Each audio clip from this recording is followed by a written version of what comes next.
Welcome. This is our very first show, Lorefield podcast. I'll start out by introducing ourselves. I'm Mitch, and I'm here with Yzra.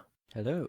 So, this is the Lorefield podcast. We're going to talk about Starfield universe. I thought this would be a good time, given in the last week we've gotten a ton of new info about the game. So I think we'll just start out with what got each of us into Bethesda, that sort of thing. So, do you want to share your story? Yeah, well, it dates back to about 9 years ago, and everyone was talking about Skyrim. Like, everyone was talking about Skyrim. And then I just got a brand new copy of Legendary Edition, and then I was hooked. That's brilliant. That's pretty similar to mine. I mean, we're kind of Bethesda's such an old gaming company that we're kind of part of this new generation of Bethesda fans. So, a lot of people grew up with Morrowind or even before that with Daggerfall or older. But I was the same way. I started with Fallout New Vegas. My parents didn't let me play M-rated games until I was 13 years old, which I didn't like, but in hindsight, I'm thankful for.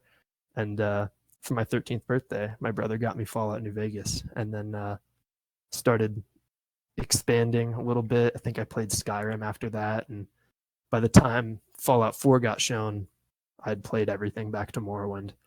And the rest is history, and now we're here talking about Starfield, the future.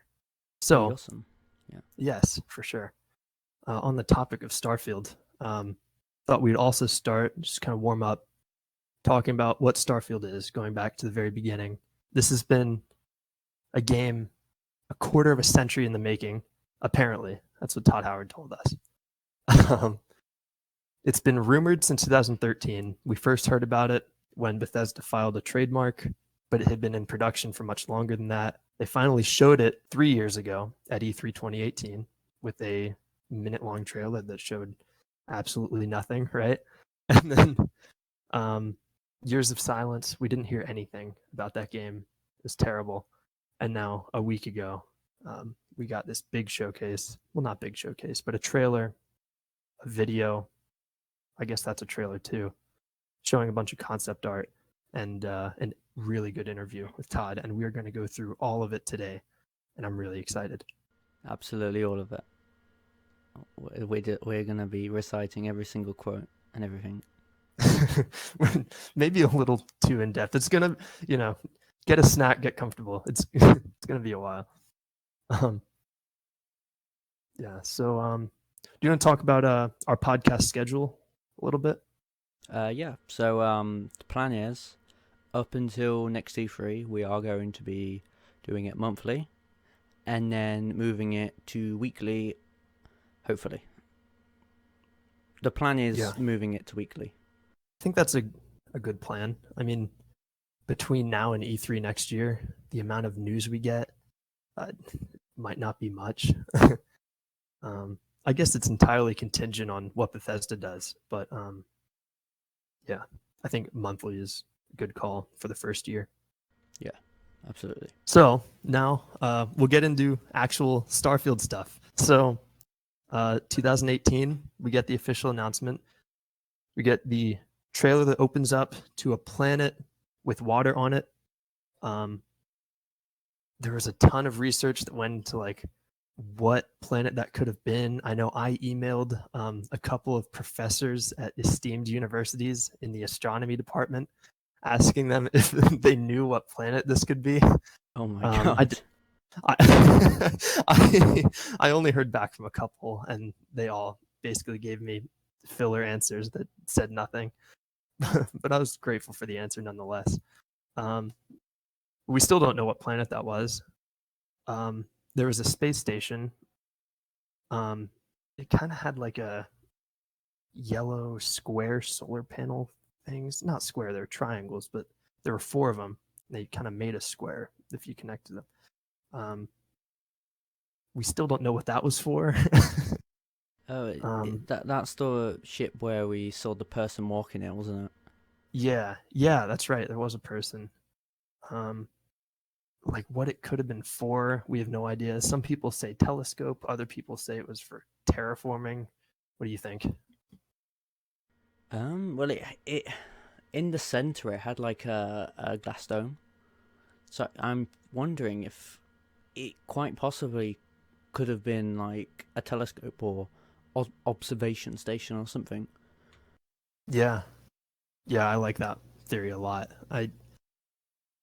It kind of had that kind of shape where it narrowed towards the bottom that maybe could have been a lens sort of thing. Yeah. So I agree with that. It is odd though that there would be a person walking around on the telescope. Like, do you need people living there if it's a telescope? You know what I mean? Like, Yeah, yeah. There's a rotating thing at the bottom, so I wonder what that is. oh, really? I don't think I ever caught that.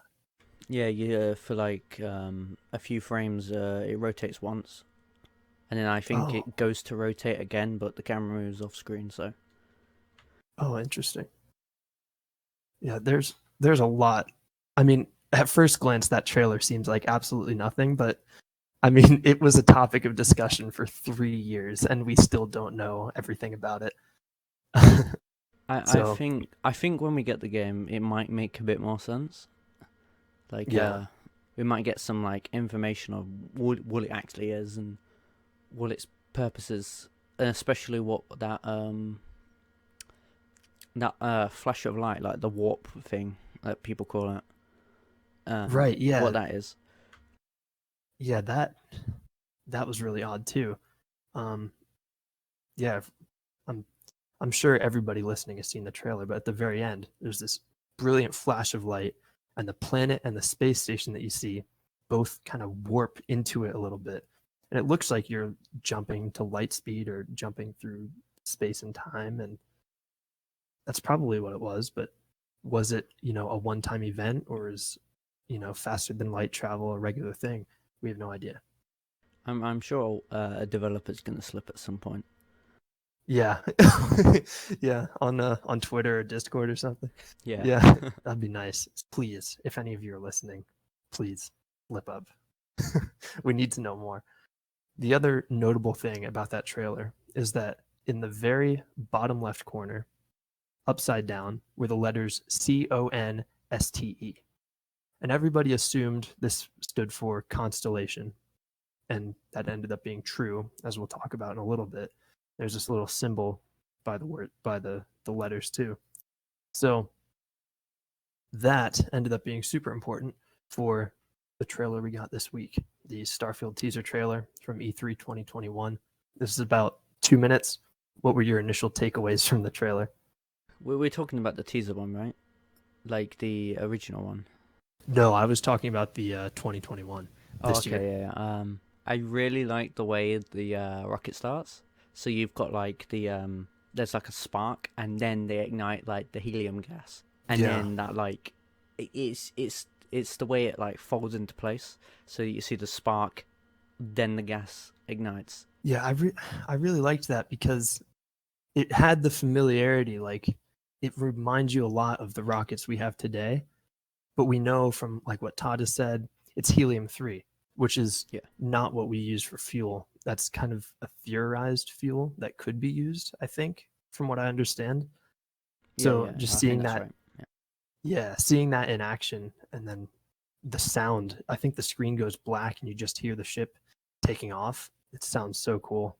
And yeah, that was one of the best parts of the trailer for sure. I have a feeling that depending on the planet's gravity, would depend how long it takes to take off, and I think that could be a really cool mechanic. Oh, I like that a lot. Oh, and how much fuel you use too. Yeah, that'd be awesome.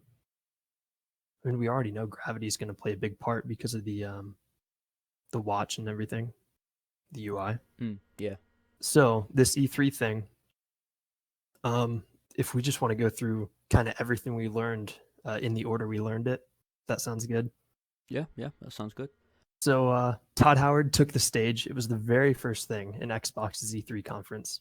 Todd Howard goes, this is a direct quote, set hundreds of years in our future. It's an epic about hope, our shared humanity, and answering our greatest mystery. It's a game we've dreamt of playing, and it wasn't until now that we have the hardware, the technology, and the team to make that dream a reality. We're excited to finally share our first in-game teaser and something to look forward to. So first of all, it's in game. A lot of people don't seem to believe that for some reason, even though the trailer said it, Todd Howard said it, Pete Hines said it. This is what the actual game will look like, just like all of Bethesda's other trailers. So that's exciting because it looks beautiful. It looks amazing. Like, you see the ship like cockpit, all the dials and all that, the way they light up, and then the switches that they actually move when the character flips the switch. You can see them all move, and it looks so real. You can tell they put a lot of time into that. A lot of time and a lot of thought. Like, I think Todd said that Istvan Paley, I think is how you say his last name, the art director on Starfield, apparently has a purpose for every single one of those switches, which is, I mean, it's just crazy. Like, you'd have to have a lot of knowledge of aviation and space travel and stuff to do that. So that just speaks to how much work is going into this game, how much love, and why we're doing a podcast about lore a year and a half before it's out. Because there's just going to be that much. Yeah, there's so much to cover. Easily make a few episodes. I think so, for sure. And then the rest will be us heavily speculating everything else. Yeah, that's true. That's something we should mention. Not all of our episodes will be as objective and news heavy as this one, I wouldn't think, before release. So one of the things Todd said that I wanted to touch on was he called it an epic. And calling a work of fiction an epic does not just mean it's like really cool and really big. It has a pretty specific meaning. In literature, an epic is a long narrative poem, which is usually related to heroic deeds of a person of an unusual courage and unparalleled bravery. And in order to depict this bravery and courage, the epic uses grandiose style. So think like David and Goliath. That's an epic. So we are probably a hero facing a much bigger enemy. And so that's kind of gives you a little hint about what the story could be about.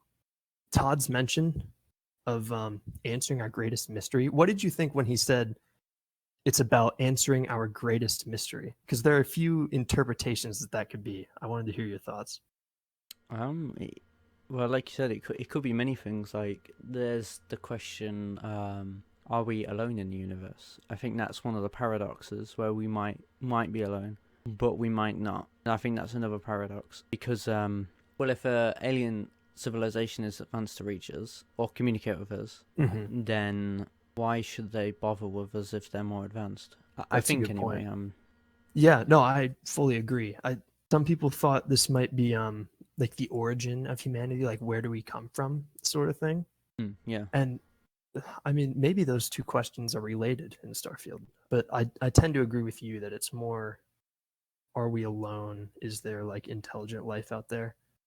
And I really hope there is in Starfield and in real life. But for Starfield purposes, I think that's probably what Todd's talking about when he says our greatest mystery. Well, we did see like alien creatures in some of the concept art. So we know there's kind of aliens, but it's the question, is there intelligent aliens? Like ones that can like communicate with humans? Right, yeah, the art that we saw that showed the aliens looked really cool, but they didn't, not trying to insult them or anything, but it didn't look like they were intelligent. They look like giant mutated mud crabs.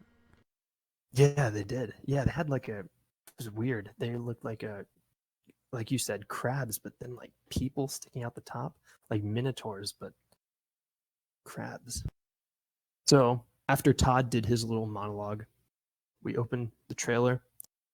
There's an intro that said like from the creators of Skyrim and Fallout 4. And over that, we hear radio communications. And I was surprised that the sound quality and the distortion that you hear in those radio communications is very much like what we hear in space travel today. In fact, as far as like SpaceX's communications, I think it was actually their communications are actually clearer than what we heard in the trailer. This sounded like the Apollo missions, where there was a lot of kind of like breakage in the sound quality. And I was really curious about that since we're 300 years in the future. I didn't know what that meant. I think there's spaces so like large. It depends where we are, and I think the signal could depend on how far away we are from like the constellation base or whatever faction we're dealing with. Yeah, that could be. Some people are saying, like, if this is an intergalactic distance, that would make perfect sense. But then we get into the issue of this very hard sci-fi, just a couple hundred years in our future. So where are they getting this like multiple light year, like instantaneous communication thing from? I'm sure it'll be explained, but there are a lot of questions there. It was really odd. So the radio transcript, what they actually said was Constellation, Starship, Frontier, we have you on scanners. Couldn't hear the following word. They said system check. Helium-3 tanks check. Seals are intact. We are still go. And we get the first indicator with that message that the player character is part of a confederation called Constellation, which we first heard in 2018 or saw with those letters, CONSTE. We also learned that the ship seen throughout the trailer is called Frontier, and it belongs to Constellation. And we also get further confirmation that the ships in Starfield use helium-3 as fuel. Todd said exactly this in 2019 during his conversation with Elon Musk, but it's still good to hear that helium-3 is the fuel. So then we get, after the radio transmissions, shot opens up and we finally see stuff on the screen. It's the interior of a ship, and just the amount of detail in here is crazy. It looks very kind of crudely built, like there's rust, there's a lot of nuts and bolts, steel beams. It's not really sleek like you would expect from some other science fiction works. And I thought this was really cool. Just a unique way to take it. Also, the famous ladder meme that Bethesda loves, or that Starfield fans kind of took up. Bethesda put it in the trailer. This was amazing. The very first scene in the trailer, a spaceman walks into the ship, climbs a ladder. Bethesda fans, there was a 4chan leak about 4 years ago that was somebody LARPing as a Bethesda employee, and they claimed that they were working on ladders in the game. And Starfield fans latched onto this, and it turned into a giant meme, and Bethesda put ladders in the trailer. I thought that was great. And according to the Telegraph interview with Todd, ladders may not actually be climbable. He said not to read too much into that. So I'm not sure what that means, but ladders may or may not be climbable. I think that's just Todd doing damage control. He's like, don't look too much into the ladders, guys. Please don't look too much into the ladders. The game comes out and it's just a teleport. There's gonna be so many memes from that. Before we know it, the ladders will have the game taken off the PlayStation Store and refunds everywhere. Like well, speaking about like, because it's confirmed to be an exclusive now. Yes, that's right. I'm thinking if it does come to PlayStation, I think it's gonna be in a few years when like Test 6 is nearly ready. I think they're gonna do it like a few years out, and that way they still get to play it, just not right away, or not like Deathloop is like limited time. I think that's what they're advertising it with, limited time, but we're not seeing as much marketing for Deathloop or Ghostwire. But I think that could be, as soon as it's ready to come to Xbox, like the deal, ends, I think Xbox will start marketing it, and then it might get a bigger fan base. That would be cool. Yeah, it does kind of stink that PlayStation fans are getting left out. Yeah, it does. Especially since they've always had Fallout and Elder Scrolls on their platform, and now Bethesda's new game they aren't getting. There were some rumors I heard that maybe like long term in the future, Game Pass could be coming to PlayStation.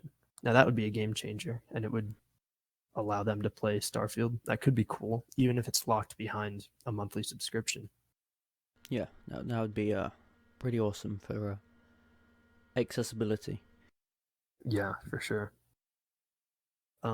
So the next scene in the trailer, after the protagonist climbs up the ladder, we see this shot of a table with some objects on it, a coffee mug, looks like maybe a book, and then a piece of paper with a pen on it, all laying on this kind of LED display table. And I was trying to figure out what's on the table. It looks like a map. What the map is of, I don't know, but there are topography lines on this lit up table. And it could be a map of star systems, map of a planet with locations on it. I don't know. But that could be really cool. Have you ever played Sea of Thieves? I have not. I heard mixed things when it came out, but I've never played it. In that game, the map is a table, and you walk up to the table, press X, and then your camera kind of moves over top of it. And that is the in-game map. You have to walk to this part of your ship and go into this like map mode over the table. And then you can scroll around and place markers and stuff. But I wonder if that's maybe something similar here. I could see that. There was this dial on the side of the table, and on that dial it said 72. I think it said degree or something, but Okay. I'm not sure if that's Celsius, Fahrenheit, or something like totally new for Starfield. Right, yeah. That's right. We can't discount that they're making up their own like units of measurement and stuff. Like, can't really take much of those like Yeah. number things at face value. I really hope it's Fahrenheit though, because 72 degrees Celsius is a little warm. I can barely handle 30, so I think 70 would be way too hot. Yeah, and a lot like Sea of Thieves in Skyrim, a lot of the Jarl headquarters, they had a map of the province and the generals would kind of look over it. I wonder if it's similar to that too. Oh, so like if you click one of the markers, it will mark it, and then you know where that location is on your map. Oh, right, yeah. Yeah, I forgot about that. And it has the little flags that stick up. Yeah. Yeah. Oh, there was also writing on the side of the table that said deep core PROC, I believe. Now in the leaked screenshots, there were a lot of materials that said deep core TEC. So whether these are the same thing and it got renamed, I don't know. That seems to be a manufacturer of some kind. Deep core PROC. I think it was juice on the gun. There's a battery level, so I wonder if that's going to be a mechanic where your guns can run out of batteries. Is that the like blinking exclamation point thing? It's like at the back of the gun at the bottom. There's like a blue bar, and it's like a battery meter. Oh, I see that. I totally missed that before. Yeah, it's at about like 75% maybe. It's like that. If that's a mechanic, that could be pretty cool. Yeah, that would be really cool. I wonder what it means. Like, so is there no ammo? We learned in the Telegraph interview with Todd, which we'll go into in depth eventually, that there are lasers in the game. So I don't know if that means laser weapons or what, but that would be interesting. I wonder how that would affect gameplay. This shot with the gun has some interesting lore info in it. There's a sandwich. I think it's a cheese. I don't know what's underneath the cheese. Some kind of meat, but it looks beautiful. Very well rendered sandwich. There's also a baked potato that's wrapped by a brand called Chunks. A water pouch, it looks like, and then in the back, we're gonna get into some controversy here. There is a square. It's either an apple or a tomato. Now, I want to know if you're part of Team Apple or Team Tomato, because there's been a lot of debate over what that is. Hang on. Let me pull up the trailer. Hopefully the audio doesn't cut in. I have to say, I think I'm part of Team Tomato. I know. Team Apple is very upset with me, but it looks more like a tomato to me. Yeah, it looks like a tomato. Yeah. Well, looking at it again, is that a stem in the middle? It's confusing because the color of it looks very tomatoey.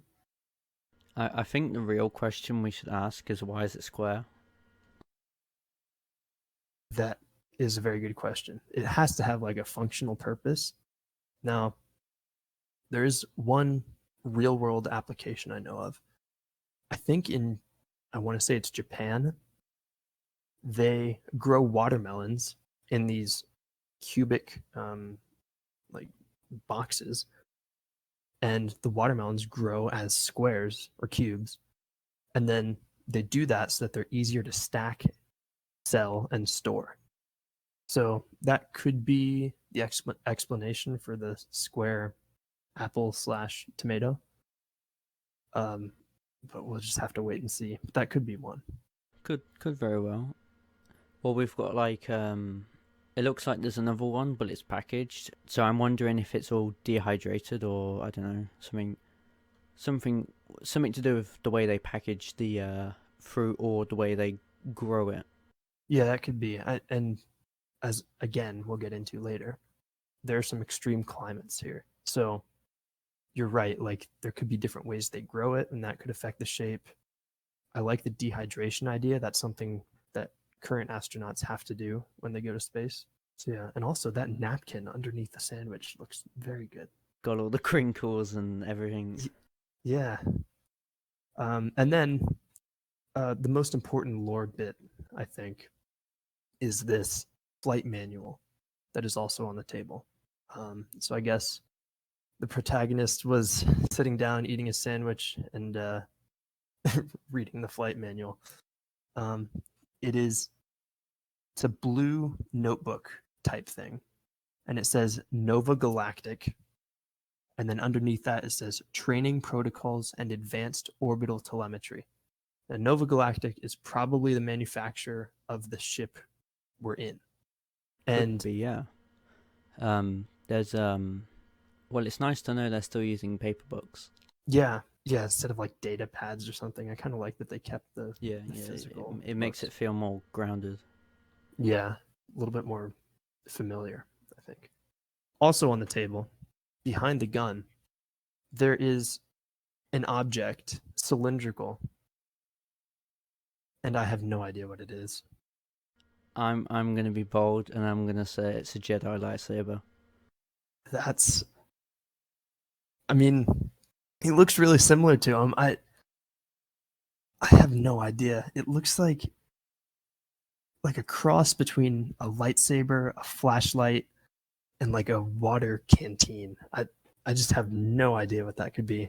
I think if they have anything like a lightsaber, like a laser sword, whatever, I'm probably wrong, but if it's something like that, I genuinely will be happy. That would be really cool. And even if it's not, it's gonna be modded in. Oh, for sure. Oh, there's gonna be like a Star Wars overhaul mod within like a year.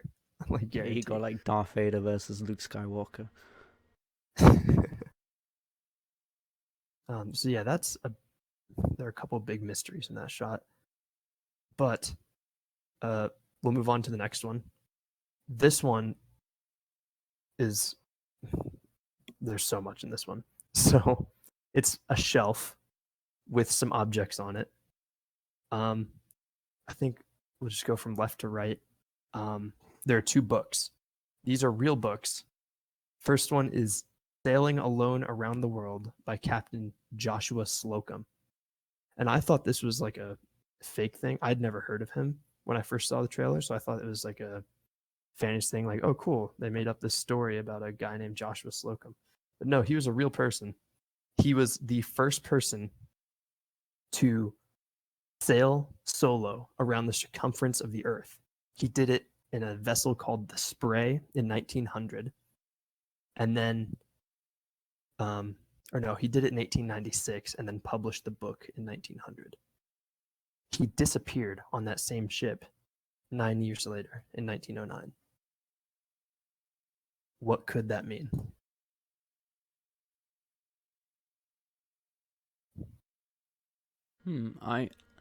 I think it could be well they like to hide details in the trailers, so I think that book could be like, because right now we're basically alone. Like what we've seen is we're alone with Vasco, and that's it. Which Vasco is our robot, by the way. Yeah, it probably have to do with that like adventurer, like explorer type, like maybe it's just them telling us like you are like the only human within maybe no, there's going to be other humans because we already have the poster, but I don't know. Maybe there will just be times where you are going off into like a different system or whatever, and maybe you're the first human to step foot there, and it'll just be this very like stranger in a strange land kind of vibe, and they're trying to tell that with the book. I have no idea, but it's really interesting, and I'm excited to find out. The second book nudged up right against the Joshua Slocum memoir is a book called Omega, and that is authored by I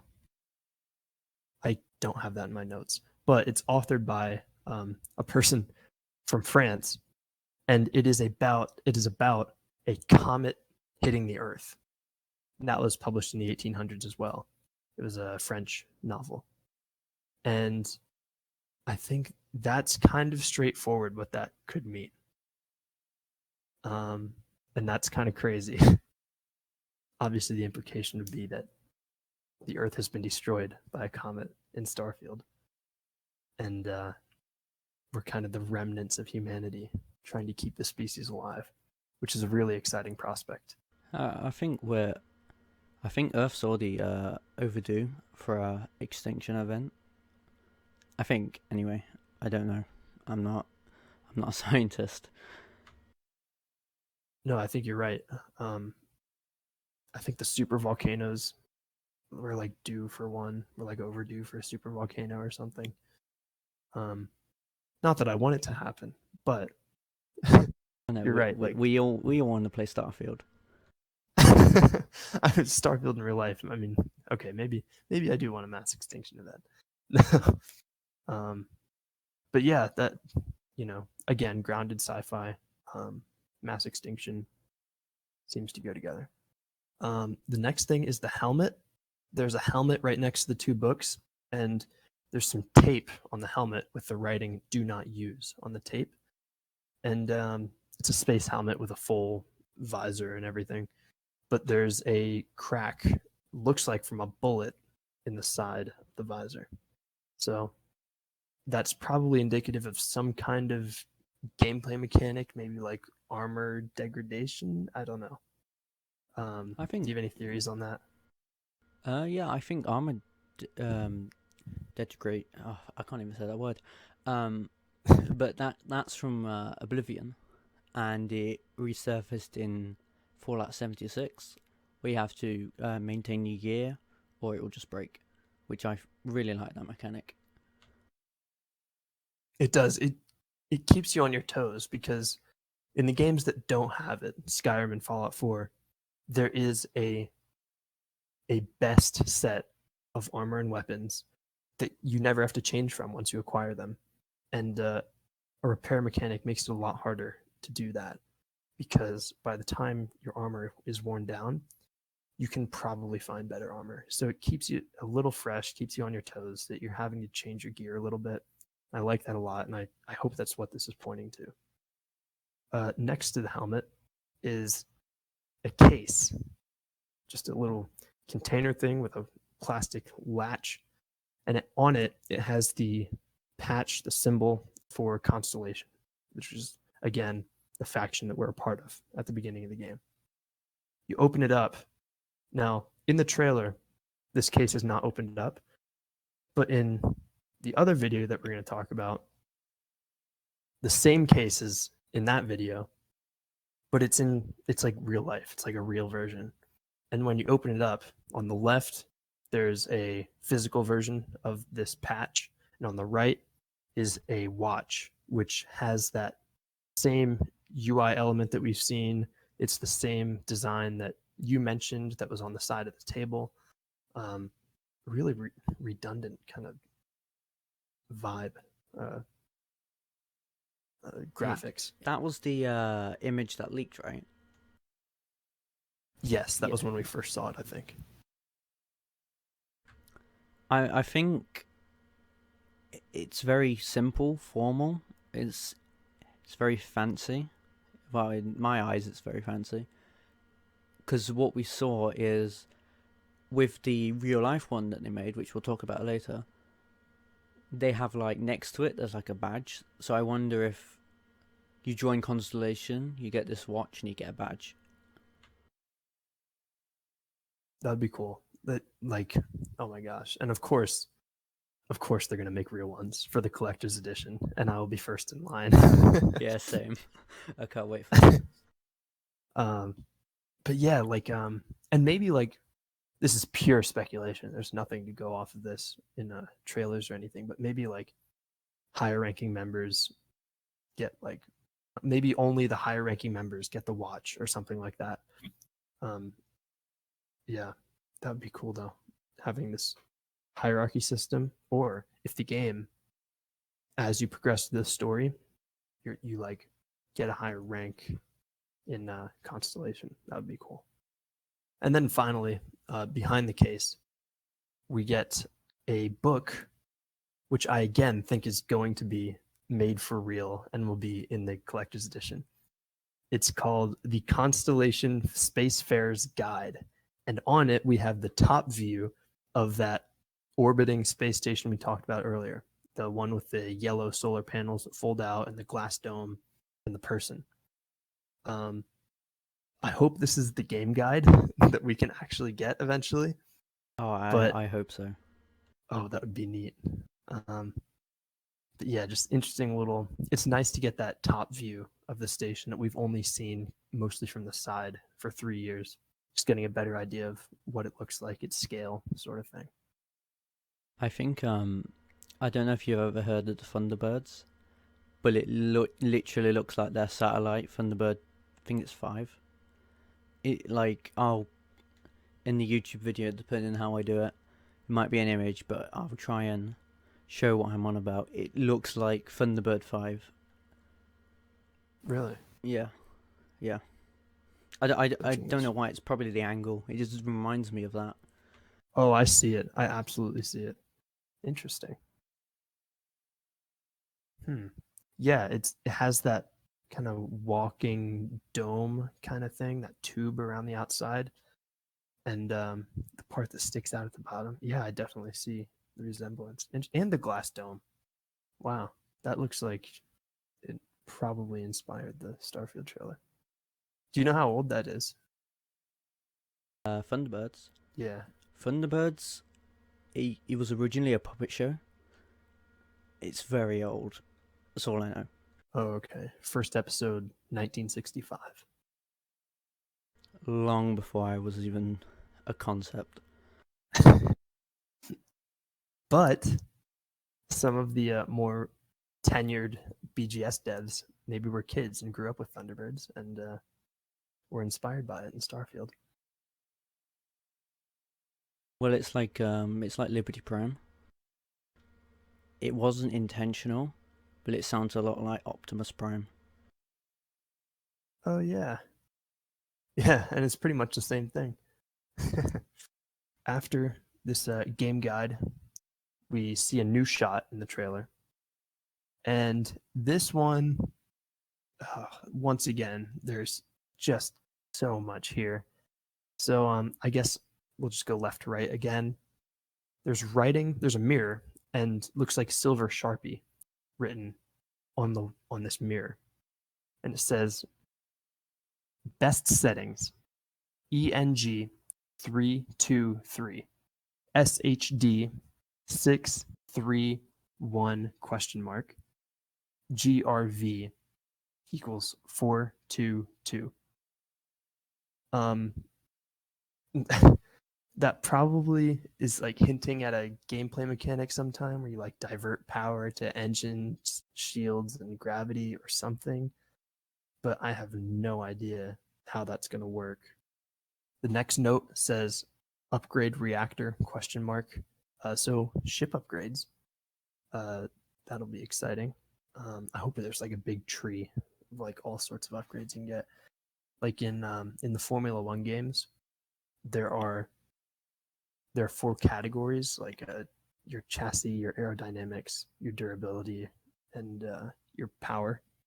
And each one has this giant tree of upgrades, and you have to get one, and that'll unlock a few more, and there are dozens of them. And I really hope Starfield does something kind of like that. That would be neat.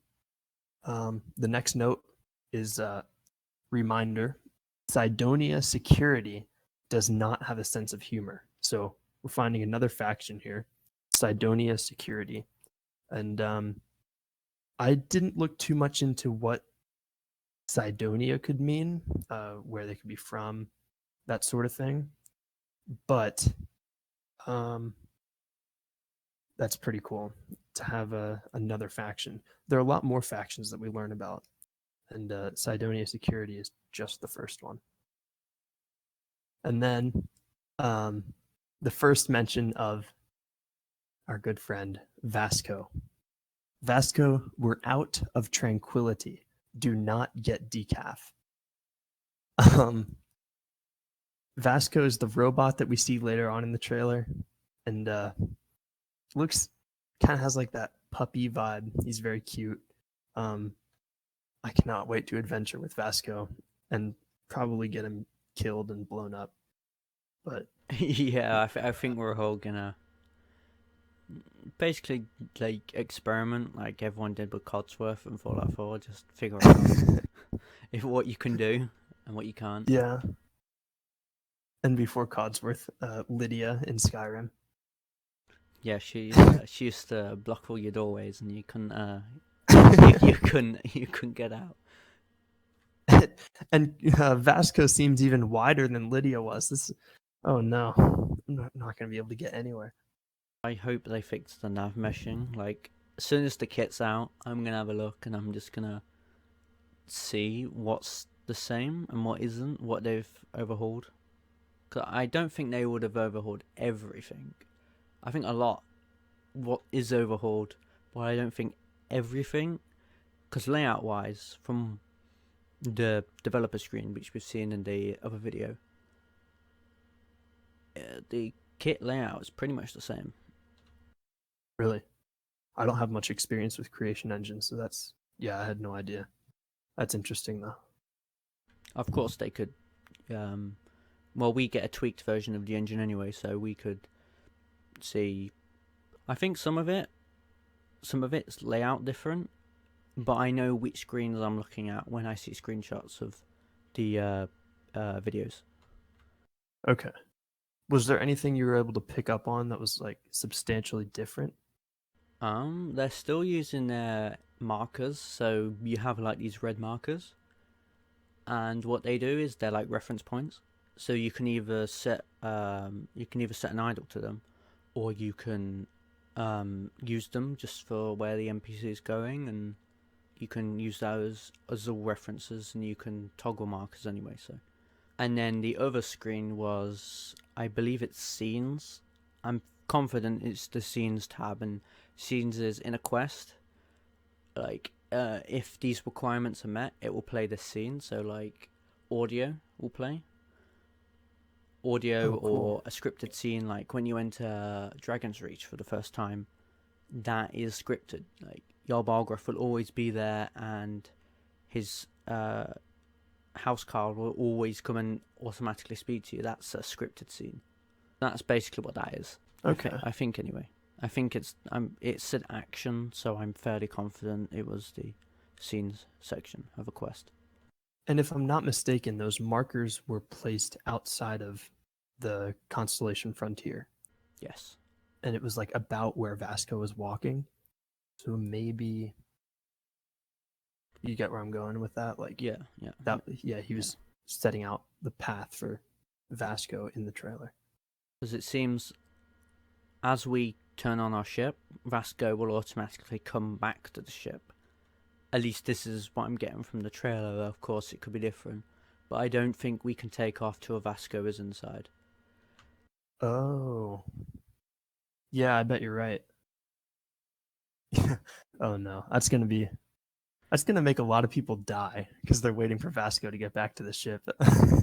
Yeah, it's like if could you imagine a mechanic where if you leave Vasco, he becomes the antagonist, and then you just find Vasco. Like Victor in Fallout New Vegas. Yeah. Oh man, Vasco is a really interesting robot because one thing I noticed about it is that a lot of other robots, R2D2, Mr. Handy's from Fallout, they have a pretty like noticeable optical sensor. And Vasco has that white light on the front of him that could be the same thing, but it's not as obvious. And I was just thinking about Vasco as a character, and if there's a lack of a clear like eyeball, basically, then it's going to be a lot hard to personify Vasco. And there's probably still going to be some comic relief. In fact, there already was with the way he stumbled onto the ship at the last minute. But I think this is just, again, speculation. But I think Vasco is going to lean a lot more into the utility side of things, like helping you repair the ship, open doors, that sort of thing, rather than being a companion or a combat assistant. Just he doesn't have. I didn't see any weapons, and he's just kind of bulky looking and doesn't look like he'd be able to get around very well. So I don't know. I was wondering if you had any ideas on like maybe if I don't know if Vasco, just the utility of Vasco. Yeah. With 76, they added a photo mode, but as you can see on the screen above the duct tape, we've got screenshots of Vasco. So I'm wondering if Vasco's the photo mode, like Vasco would take like pictures. I one thing I really do hope is that we get a photo mode. That the amount of diversity in this game, it needs a photo mode. But yeah, that would be cool. Yeah, the 3 little selfies of Vasco on different planets. Apparently, if you watch the trailer in 4K, I don't have a 4K display, but those photos are dated. And I can't see the date from what I'm looking at right now, but I can see that each picture is taken on a different planet.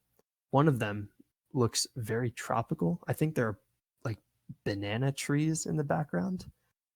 Looks like he's on vacation in the Bahamas. Next one is looks like very Mars-like planet, dusty and kind of orangey red. And then the last one is I think the planet that's in the trailer, which is like a volcanic wasteland, very desolate and black. I think it was Oda that pointed out the dates of the like years are different. So I'm thinking for the added realism, Starfield should be set over like 12 years or something, like Daggerfall was. Because through travelling, I think if you fast travel, in-game months to weeks could pass, and then that could build up the years as you play, as you're moving from place to place. And then they can give you a bigger time frame than just, oh, it takes place in a year, or so many developer talk. That would be cool. Yeah, this is really interesting, like the travel thing. So maybe we'll have faster than light travel because of the theory of relativity. Even if it's instantaneous for the person traveling, the people in both the place you left from and the place you're going to, it's going to be like years for them, right? Yeah. So how, I don't know. They say they're going hard sci-fi, so there needs to be some kind of explanation for that. They're probably just going to say quantum mechanics and call it a day, which would be fine by me, I guess. But it would be interesting if every time you fast travel, everyone has aged a little bit and all the buildings are a little more worn. Yeah, by the end of the game, everyone's 20 years older. The other thing in this scene here is that there are a bunch of patches, and I was thinking we could save those for another podcast. But there are 1, 2, 3, 4, 5, 6, 7, 8, I think 10 patches, and I've spent a lot of time analyzing patches in the last year after we got the leaked screenshots.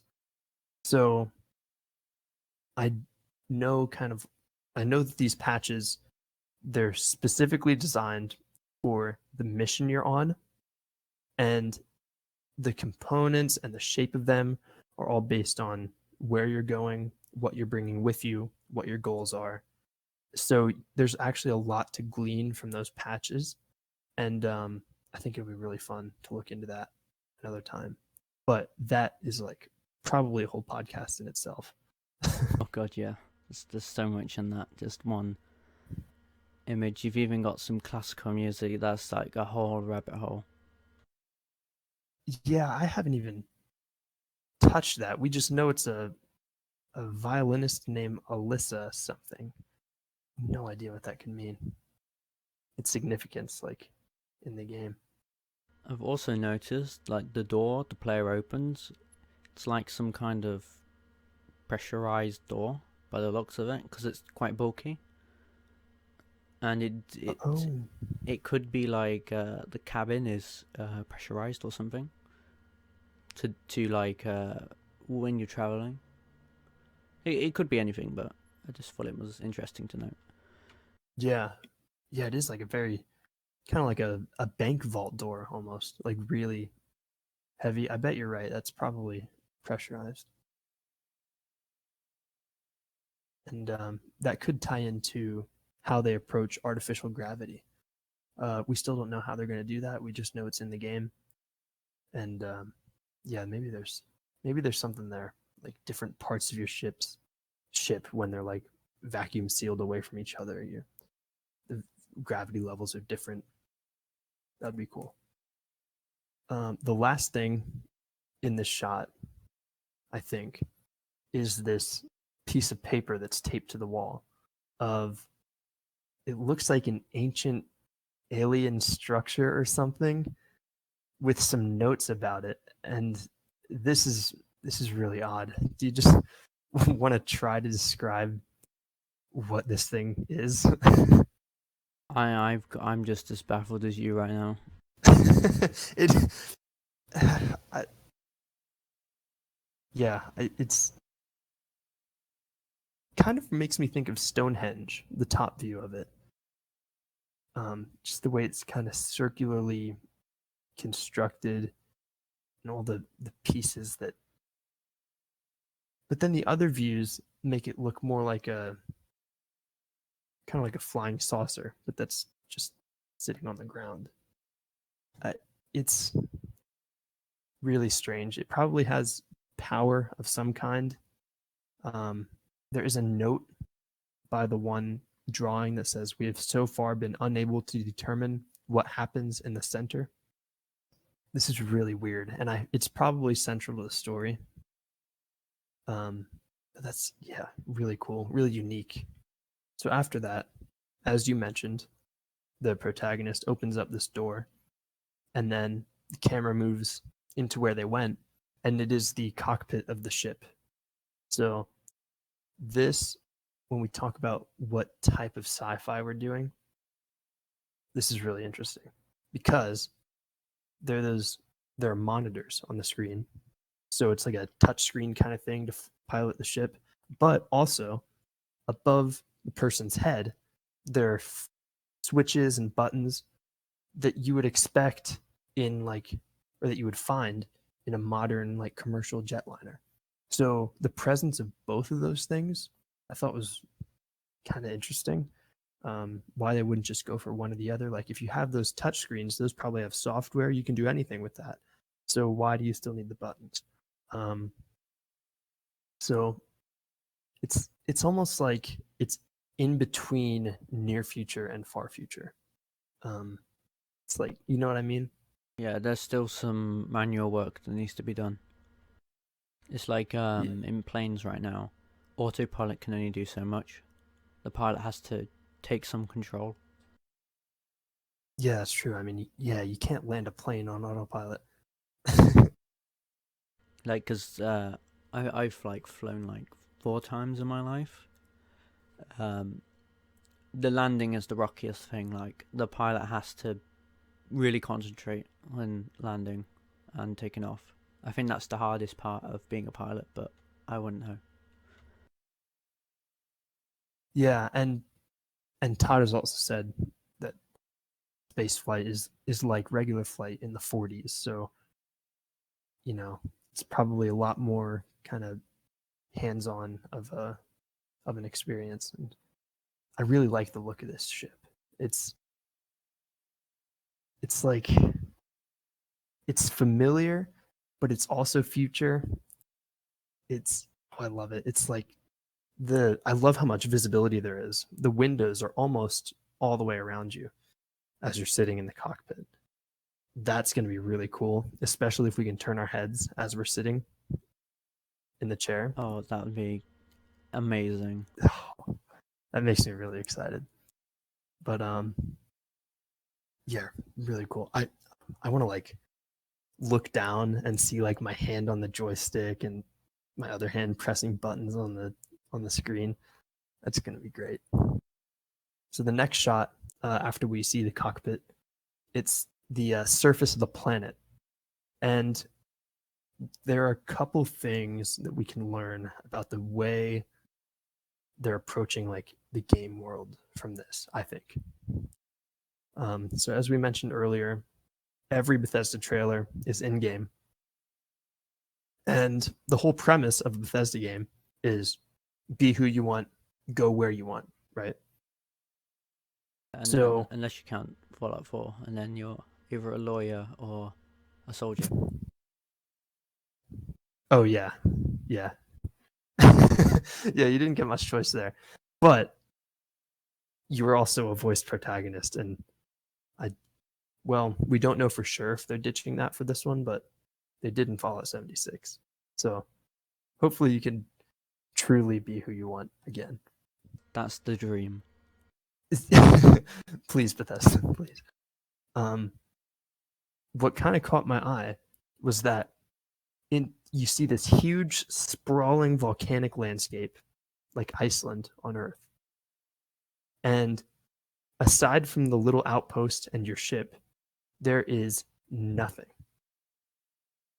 So I think something to note is the color of the sky, because we've discovered on Mars that the day and nights are reversed to what they are here. Apparently, it's according to Elon Musk. So I don't know. Apparently, like you have like red skies, and like different planets could have like unique like sunsets and sunrises. There's so much potential. Like looking at the sky, you can see the detail in the skybox. It looks so good. it does. And that's a good point because the sun is out and we can also see a starfield, no pun intended. So that would probably mean that this is a very thin atmosphere, right? Yeah. Most likely. The character still had a helmet, so it's likely that some planets could have oxygen, but not a lot, so it could be still toxic because there's not enough oxygen to sustain a human. So you might still need your oxygen tanks and whatever systems they have in place to like simulate having oxygen. Because I think the leaked UI had like a CO2 meter along with oxygen. That's right. Yeah, so it did. Eventually the air could become toxic if you're not careful, and then it makes you want to plan ahead. Yeah, that would be really cool. I think volcanoes too, and I say that just because this looks like the volcanic regions of Iceland. Volcanoes spew out CO2. So that kind of lends a bit more credence to like that being kind of a factor in your survival and your planning. That's going to be really cool. Is like I need to go to this place, but if I'm away from my ship for too long, I'll run out of oxygen. So that's going to be really fun to figure that all out. It's like I hope like the rocket jump isn't just a rocket jump. Like sometimes you can use oxygen, but then it takes away from your oxygen, so you've got to like preserve how much you used for a boost. Oh, I like that a lot. They could even use oxygen kind of like a stamina meter, so in Fallout 76, you jump, you lose some stamina, you use VATS, you lose it. There's a bunch of different actions you can take that drain your stamina. Maybe oxygen will be pretty similar. That would be fun. The wide openness of this landscape, like I said, makes me think that procedural generation, I know they've used it in all of their games, but I think they're going to go heavier into it this time, maybe more than any game since Daggerfall. Speculation, but there weren't any other man-made structures. It seems like this was all just rocky as far as you can see. So I don't think they would handcraft all of that. I think there's a lot of procedural work that would go into generating something like a planet. Because it's one thing to make a map, but when you view a planet, it's another thing to look at it and say, oh yeah, that's a planet. Instead of, oh, it's a texture. You know it's a texture, but what I mean is like your brain goes, yeah, that's a planet, 100%. Like you see the pictures of Earth and you immediately, that's what your brain will go to when comparing to a planet. Mm-hmm. Like it's like photorealistic. Yeah. Yeah. I'm still just in awe at the visuals. It's so good. It's like that Todd Howard interview from Fallout 4. Well, not an interview. It was at the E3 reveal of Fallout 4. And he was saying every button, every blinky light. And that's an exact quote. And he said on all terminals. I think that's going to be more prevalent in this game. Yeah. Yeah, I mean, in the cockpit of the ship, we saw all those.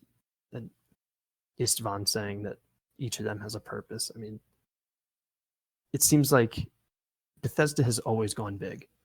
And they have something like triple or quadruple the staff that they had for Skyrim. And, I mean, that alone just blows my mind. Like the amount of stuff in Skyrim, and now they're making a space game with like 4 times as many people. That's just insane. And yeah, the amount of detail is, we see it in every shot. It's just going to be on another level. So speaking of detail, oh sorry. Oh no. You can tell, like looking at the outskirts of the ship, the engines are bigger than the actual interior of the ship. Like you can really tell that these engines are really heavy duty stuff. Oh, that is awesome. I totally missed that. Also, yeah, those things are beefy. Also the angles of the front thrusters, like they're at different angles, and that could be to balance the thrust up. Yeah, that seems like it would give a lot of stability if they're kind of pointing in towards each other a little bit. The difference in size between the vertical thrusters and the forward thrusters, those big ones on the back, you can kind of tell that the bigger ones on the back will be for, like interplanetary travel. I would think. Yeah. I think when it gets to a certain height, the way the forward thrusters, they're gonna tilt the ship back anyway. So I think then the main thrusters kick in, and then it shoots it forward, instead of doing a flip and then crashing. Oh right. Yeah, that'll be a lot easier. Like from an artificial gravity standpoint too, you're not having to like in Star Wars, Jango and Boba Fett's ship, the Slave One, it lands. The way it lands makes the person flying it like lay on their back. And because the thrusters are on that side, and then you take off and they lift you up, and then it rotates 90 degrees and then it thrusts you forward. And they kind of solve that issue by having the thrusters on the bottom and on the back. So that's kind of neat. I'd hate to be on Slave One. Like, me too. The way the seat just flips. No, I could never do that. Yeah, I'd get sick. So after that beautiful shot of the planet, we see another shot of the cockpit, and this is kind of interesting. It just shows the protagonist grabbing these monitors, and they're all on like hinges and stuff, and they have joints. So it's just a quality of life thing for the pilot. They can move the monitors around as they see fit, and it's just a couple clips of that happening, which is cool detail. Depending how I edit this, I'm just gonna show what I'm on about. Like the bottom right of the cockpit, oh my god, the detail, it looks so real. Yes. Like all the textures are like, oh my god, I can't express how good it looks. You mean that like that white support beam or whatever yeah. that is? It's next to the joystick. Oh, okay. Oh, like the back of the screens. Like you've got all like the dials and like they just look so high quality. They do. Yeah,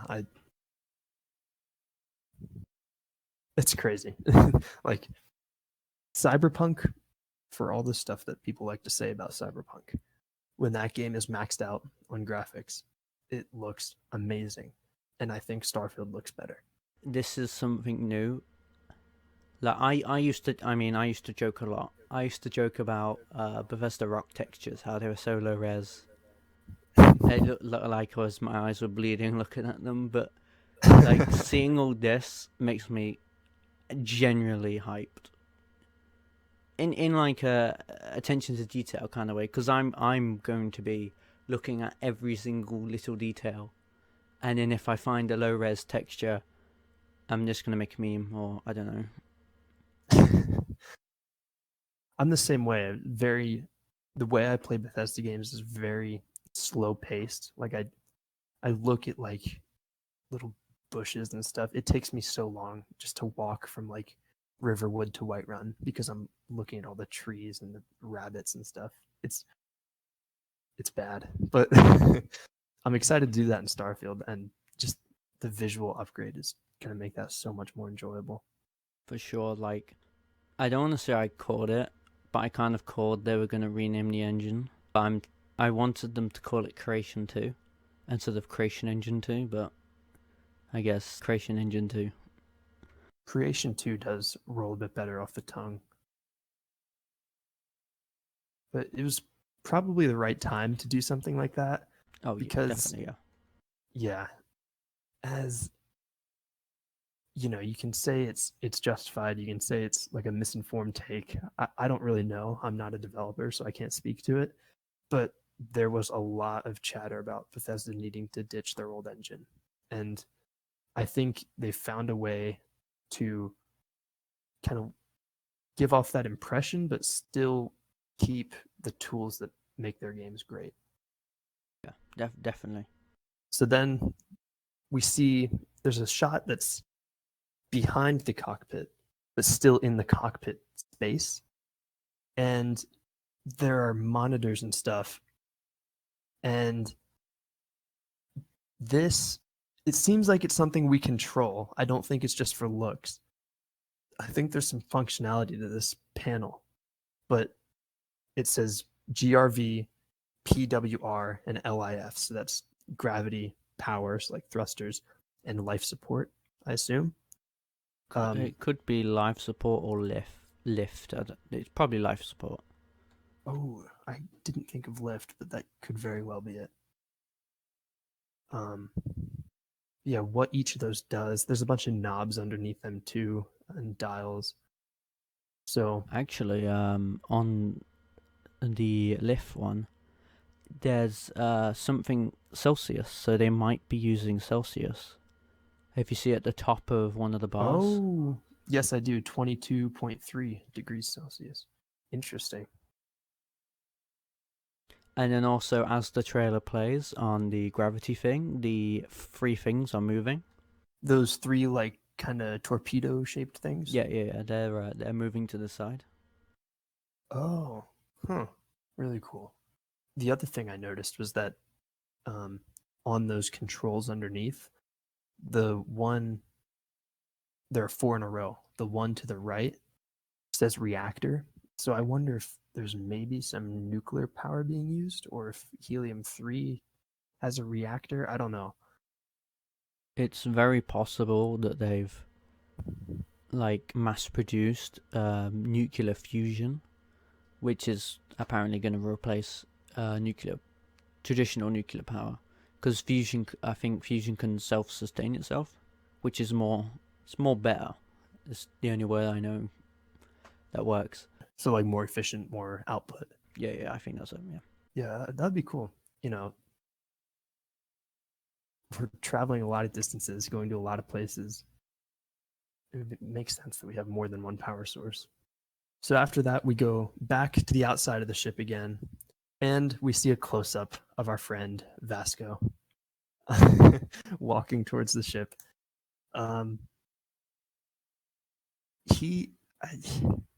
The way Vasco is built, it's just so odd. It makes me think of the Curiosity rovers a little bit. That sort of like, when you look at the Curiosity rover or the Perseverance rover, there are no human qualities that you see. You know what I mean? Like, that's just a machine. And Vasco, if you think of like machine versus artificial human as like a spectrum, Vasco to me leans way more on the machine side. Like, I don't get much personality feel when I look at Vasco, if that makes sense. Yeah, I feel that. I've actually just had an idea.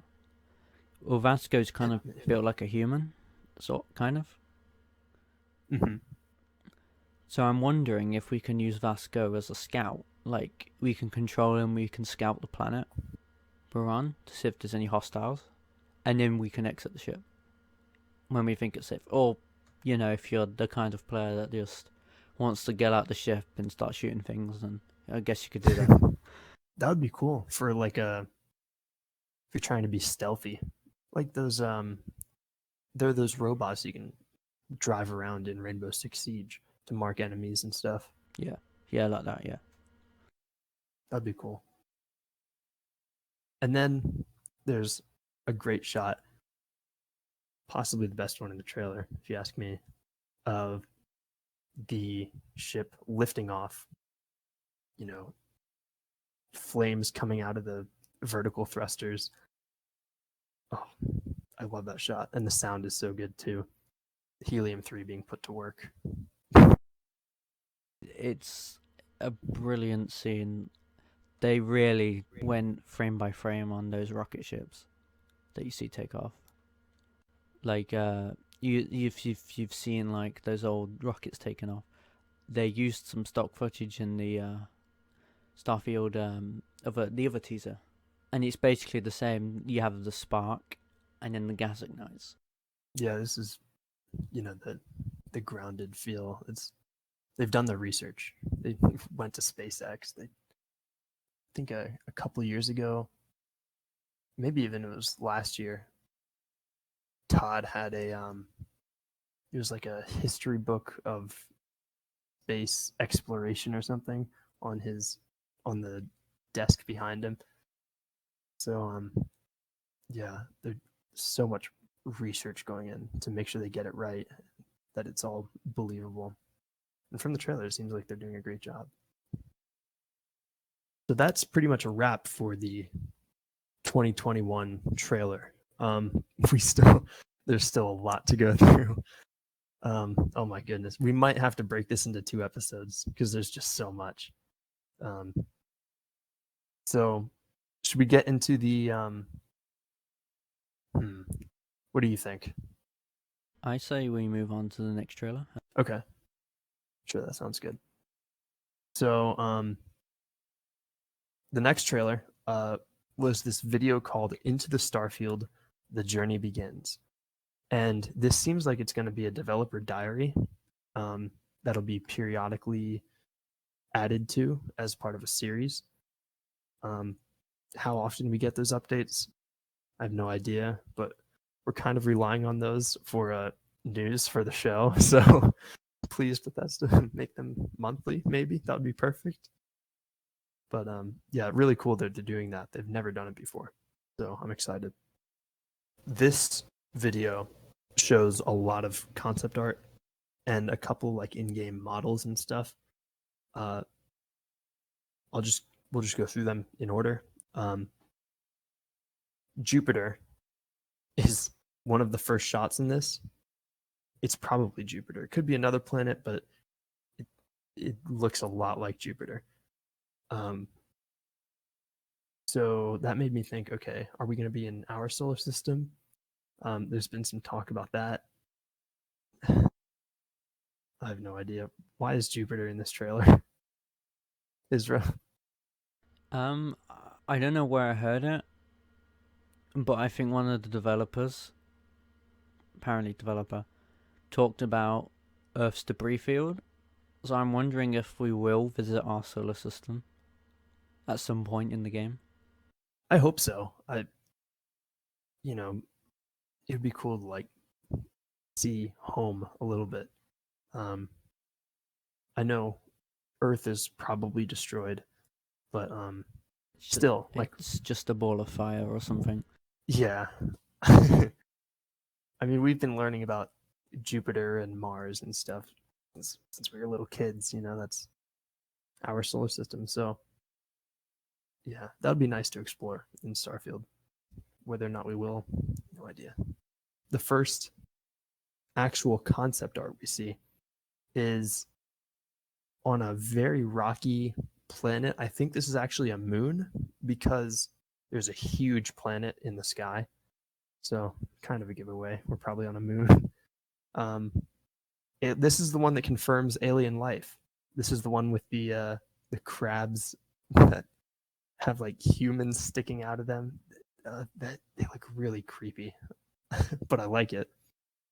I can't wait to shoot them. I have a feeling that they're gonna be like a spider-like enemy. That's gonna trigger my arachnophobia, but I'm gonna fight for it for this journey. I'm gonna push through.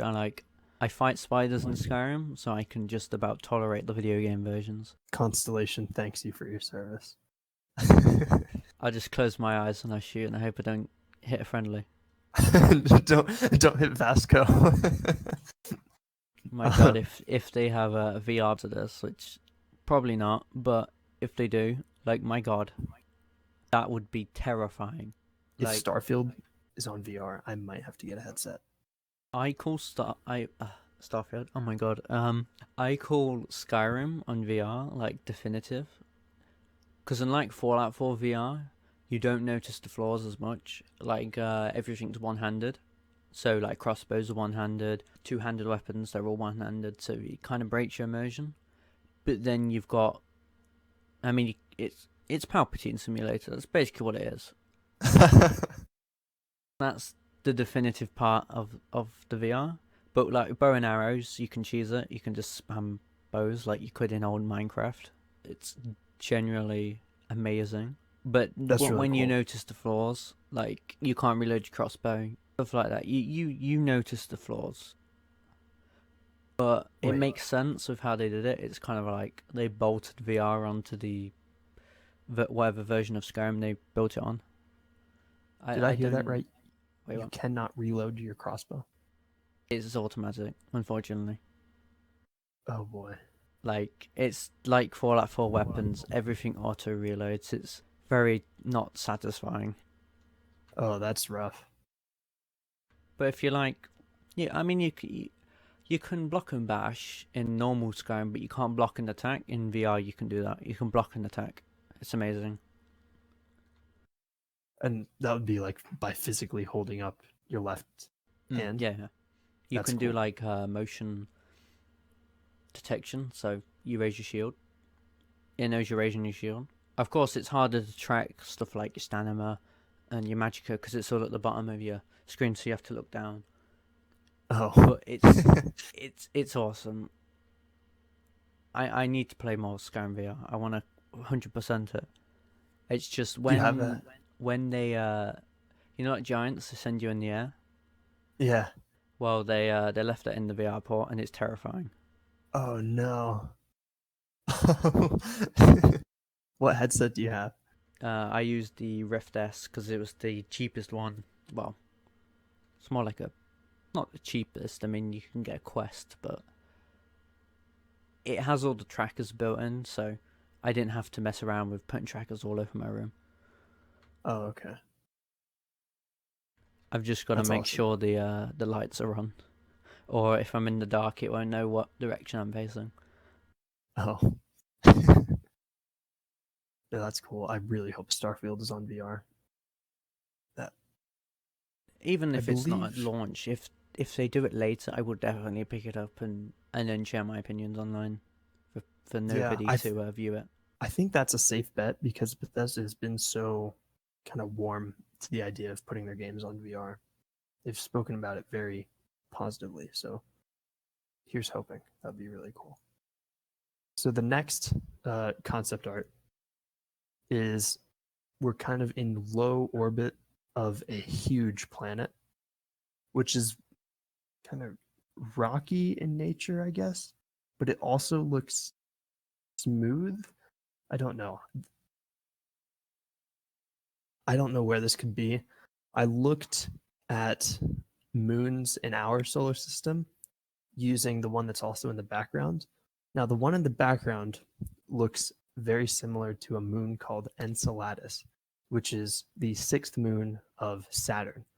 And I thought maybe that was a clue about where this is, but none of Saturn's moons look anything like the one in the foreground. That one is really unique. Um, so I don't know where this is. Well, there's that thing in the distance, like in between the planet and that like moon. Mm-hmm. There's like a moon crescent or something.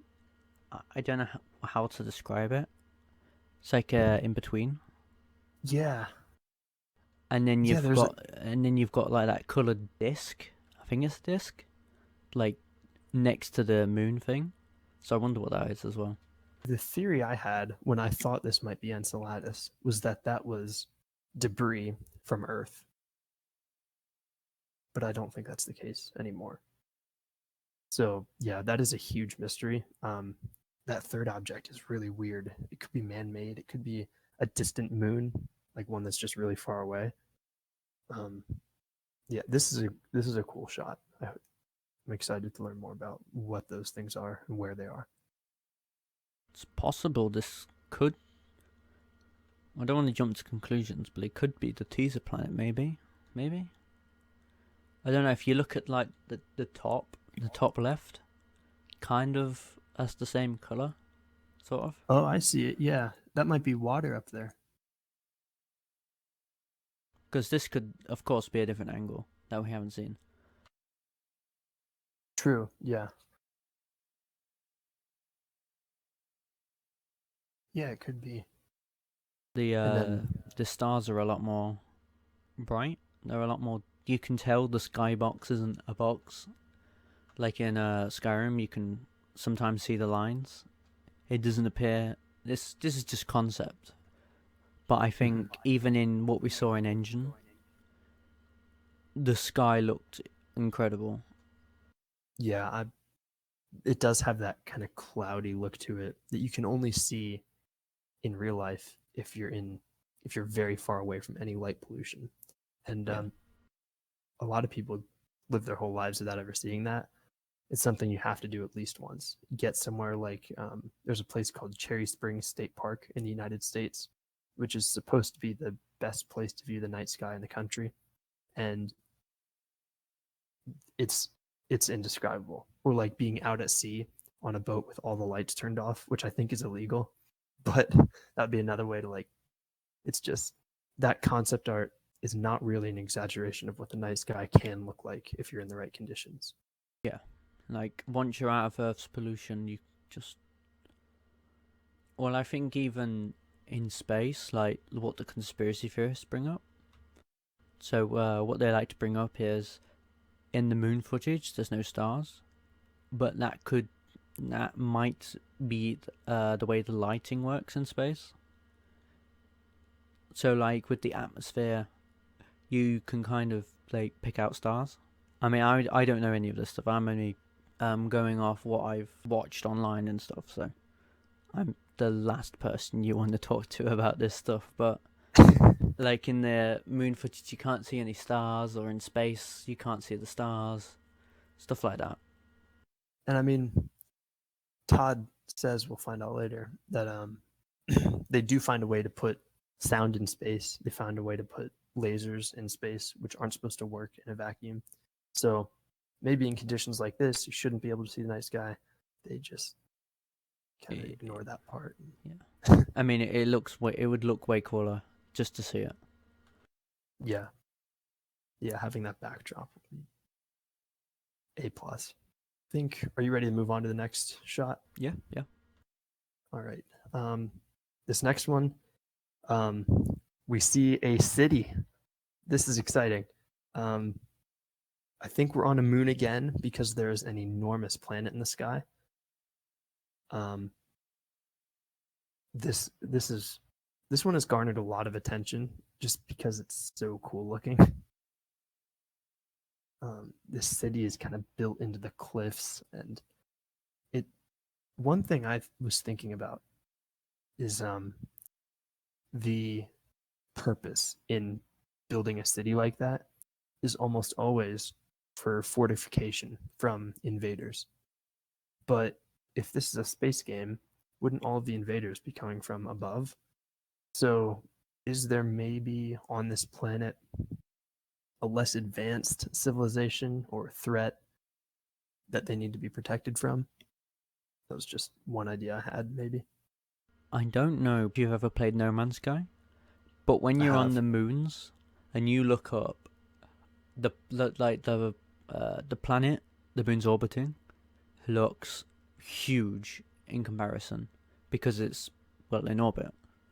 So this could be a moon, because I don't think planets can get this close to like physically see a planet that big. Could be a moon, possibly. Yeah, I think you're right. I think the only alternative, and this would be really unlikely, is if they're in like one of those orbits where they kind of spin together around each other. Where on like they're the same orbit, but they're kind of like on opposite sides. I don't think that's what's happening here. I think you're right. This is a moon. Beautiful one though. Has an atmosphere, clouds. Yeah. I've got to say, the city design as well is just. It reminds me of Cyberpunk. Oh, for sure. Like that futuristic design.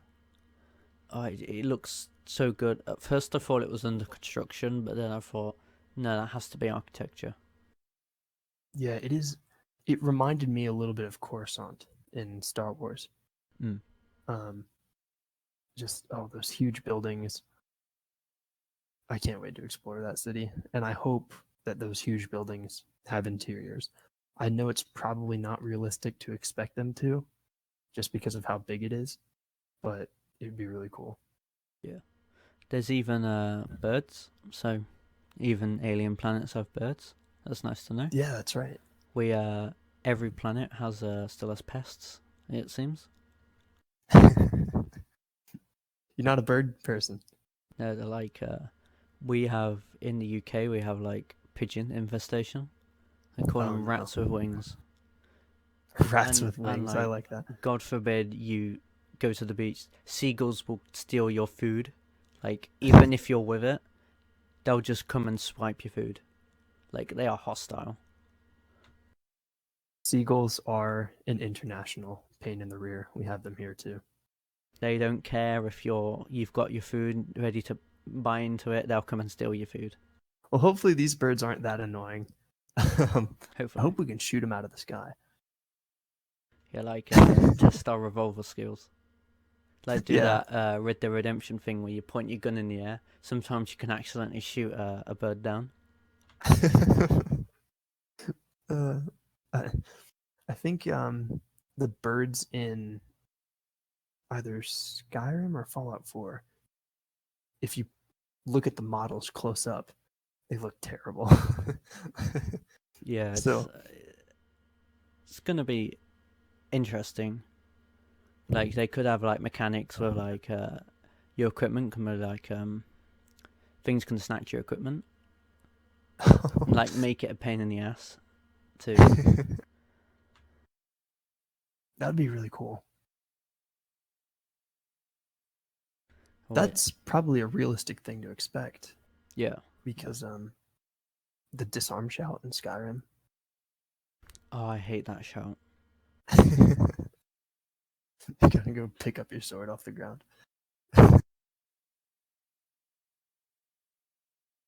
It's like Is there any other? using your own weapons against you. It's like I should be the only one that should shout. um.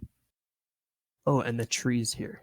They look kind of. They look like trees you'd find in like Africa on the Serengeti. Hmm. Kind of like that flat top. And there's another artwork that shows them again. But yeah, really cool landscape. You ready to move on to the next one? Yep. All right. This one, we're in a cave. So, I mean, it's not a Bethesda game without caves.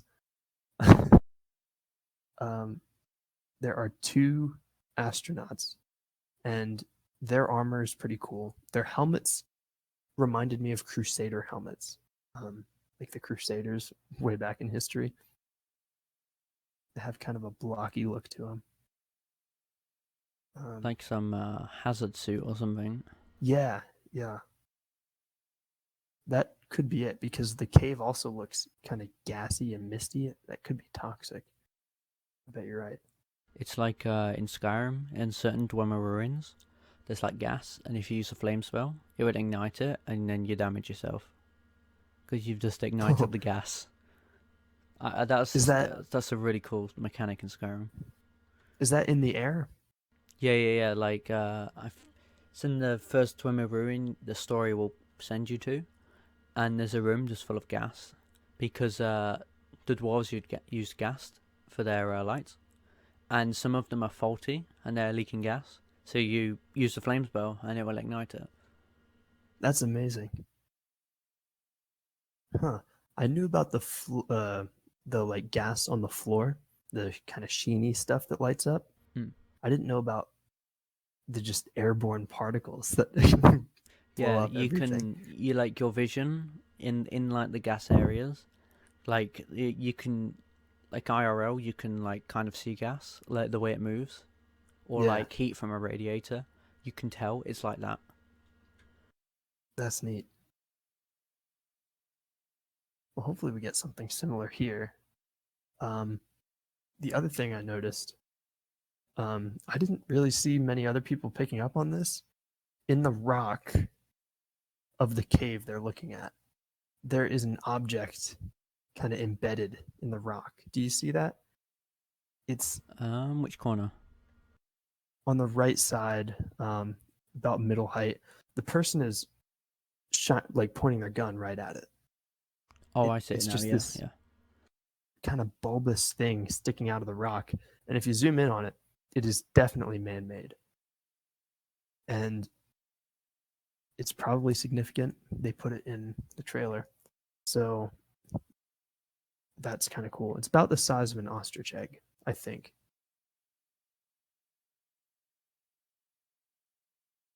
I do have to say the door looks very artificial. Like where they're entering is very square. Like I don't know if you've seen actual caves. It kind of looks like they've like lasered the hole or something, or blasted the door because there's debris where they're standing. So they could have Oh, like blasted open a door to this cave. that's a really nice catch. Yeah, especially on the right side, you can see. Wow. Huh. And the one guy's holding a briefcase. Probably on a expedition of some sort. Yeah. Maybe the little egg thing is going to go in the briefcase.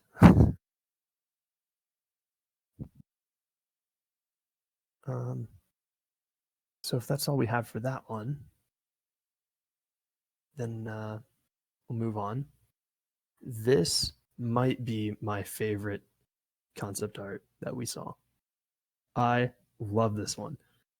It's um, a hangar, basically, like a ship building hangar, it looks like. And it is so bright and there's a lot of blue to it. Um, and there's some really interesting lore to be gleaned from this. Um, just, yeah, I was just stunned by this one. What do you think? I've only just noticed that the ship in the hangar is our ship. It's the Frontier, or it's the same class as the Frontier. It looks a bit cleaner. I think's the word. So, unless it's different in game, but it seems this is where our ship gets repaired, or we can upgrade it. I think if we have to upgrade it, it has to be here, or Oh, that would be we neat. could like only in the ship you can only customize so much on your own. But when you take it to this hangar, you can take off parts and put new parts on. Oh, that would be awesome. That's Yeah, I actually didn't even notice that that ship was the same class of the one we see in the trailer. Um, yeah, that'd be cool if this was like an upgrading hub, kind of like when you're crafting in Fallout 4. If there's just a little animation of somebody working on your ship while you sift through the menus of what you want to add. Yeah, like a week's pass or something, or a few days, depending what part you're changing. Like you're changing the cockpit, or like the if it has, I don't know if it has weapons. Like you ever seen Captain America: The Winter Soldier? I have not. Basically, Nick Fury, his car has a hidden machine gun, and like it's like for self defense. So if we're getting attacked and we have to wait for our ship to boot up, like we have a self defense weapon to like defend our ship while we turn it on or something. Oh, okay. Yeah, and you could like upgrade it and like buy a Yeah, better one or yeah, whatever. Yeah, that'd be cool. While we're waiting for Vasco to get on, we need some way to defend ourselves. yeah. And then you discover there's a stowaway on the ship, and bad guys can like infiltrate your ship without you knowing, or say if you're sleeping on your ship, while you're traveling, someone can like dock onto your ship and then like invade, like an attack mode. Oh, that would be so neat to have like a random event while you're sleeping. Yeah, like someone attaches like that thing under the cabin. I was thinking it could have been a trapdoor, but it also could be a docking port. Do you mean in the E3 trailer? Yeah, like underneath the ship, like just outside of the cabin, there's like a door kind of thing. I was wondering if that could be like a docking port or something. Trying to scroll back through the pictures. Um, Near the front, Yeah. like underneath the cockpit. Okay. Um, gosh. Oh, I see. In the shot of Vasco. Yeah. Yeah. Holy crap. Yeah. Yeah, that would be. Oh, that would be awesome. Like when, for example, just the U.S. and Russia, when they link up on the International Space Station, then they climb through the little port that looks exactly like that, and then they all Yeah. shake hands and take pictures. Yeah, that might be what that is. That's super cool. Nice catch. Um, oh, and then the other thing about this is, I believe, new info. I found it while I was researching for the show. At the very top of this hangar, there's a sign that says KLV4, and underneath that it says K Factor. And I think K Factor is probably a brand. Maybe this is like a manufacturing plant for K Factor, but a K Factor is a real world thing. It is the ratio of the neutral axis to material thickness in metal engineering. So that made no sense to me. I'll explain it. So if you take a piece of bread and you fold it in half, right? Mhm. On the inside of the piece you folded, it's going to get kind of scrunched up. And on the outside, it's going to get stretched and it might even tear. Right? You with me? It's like folding. Yeah. I'm with you.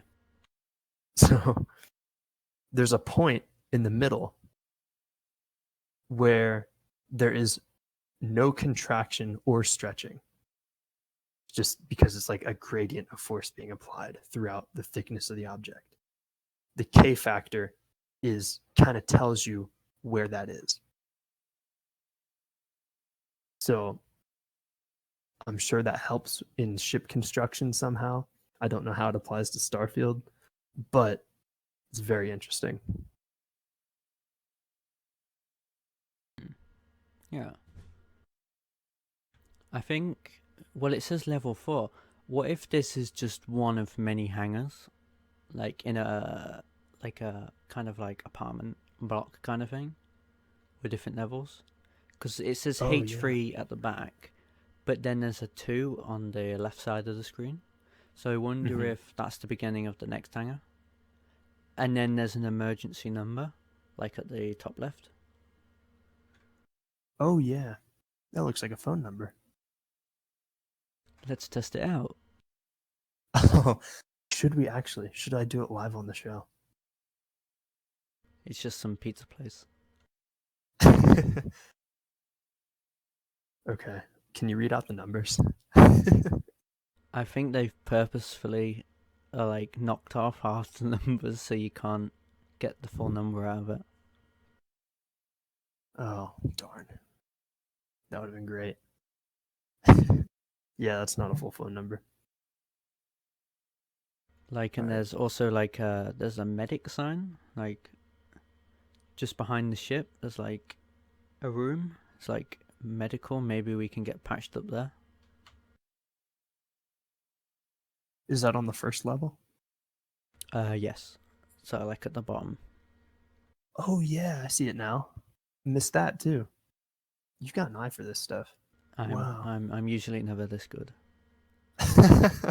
You're on point today. That's, oh man. So I wonder what that is. That for like maybe after you come back from a trip, you can walk in there, pay some credits, and get healed.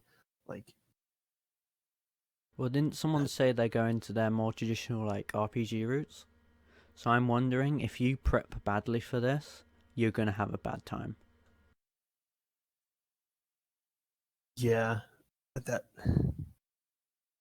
that would make sense. I hope the game is more difficult. I'm as much as I like Bethesda games, my favorite games in the world, but I'm sick of having like 70 or 80 stim packs on me at all times. Yeah, you just have so many you don't know what to do with them. So, yeah, making it a little bit harder to heal. Maybe not like Morrowind levels. I think they had it right in Oblivion, where like it was easy to run out of potions, but you usually had them in a pinch, if that makes sense. Yeah, yeah. Yeah, I think they found the sweet spot right there, and just that in-world economy. It's going to be something that's, I mean, if they're going bigger than they ever have, it's going to be really hard to get that right. But hopefully, I can't wait to like next E3 when we might see this like proper hanger in game. I'm thinking when we see it, we can do like a comparison, the difference. oh, that'd be fun. Because usually not everything translates into the final product. So like Solitude looks more weird in concept, like it's like all angular and all this stuff. So it could be an interesting comparison to do. Yeah, that'd be really cool. Yeah, I think, I mean, there was already some stuff. The UI element looks a little bit different now than it did in those leaked screenshots. So, yeah, that'd be cool. I think we'll move on to the next one. This is the same city that we saw earlier from a different angle. We're now on the ground looking up at it. And we get a closer look at those trees. We get a closer look at the structure of the city. Yeah, this is a beautiful shot too. Very cyberpunky. Also, you'll noticed on the ship, it's a similar model, but it's got different thrusters. Oh yeah, it does. So I wonder if that could be either customization or something. I got kind of confused by this shot. It's a kind of a confusing perspective. I thought this was like a small, like kind of personal sized ship, but I think it actually might be that presumably the pilot is just standing a lot closer to the camera than the ship, and it's actually big, like the protagonist's ship is. Yeah. Is that the cockpit near the nose there, outlined in red? Yeah, it look by the looks of it, it is. Okay.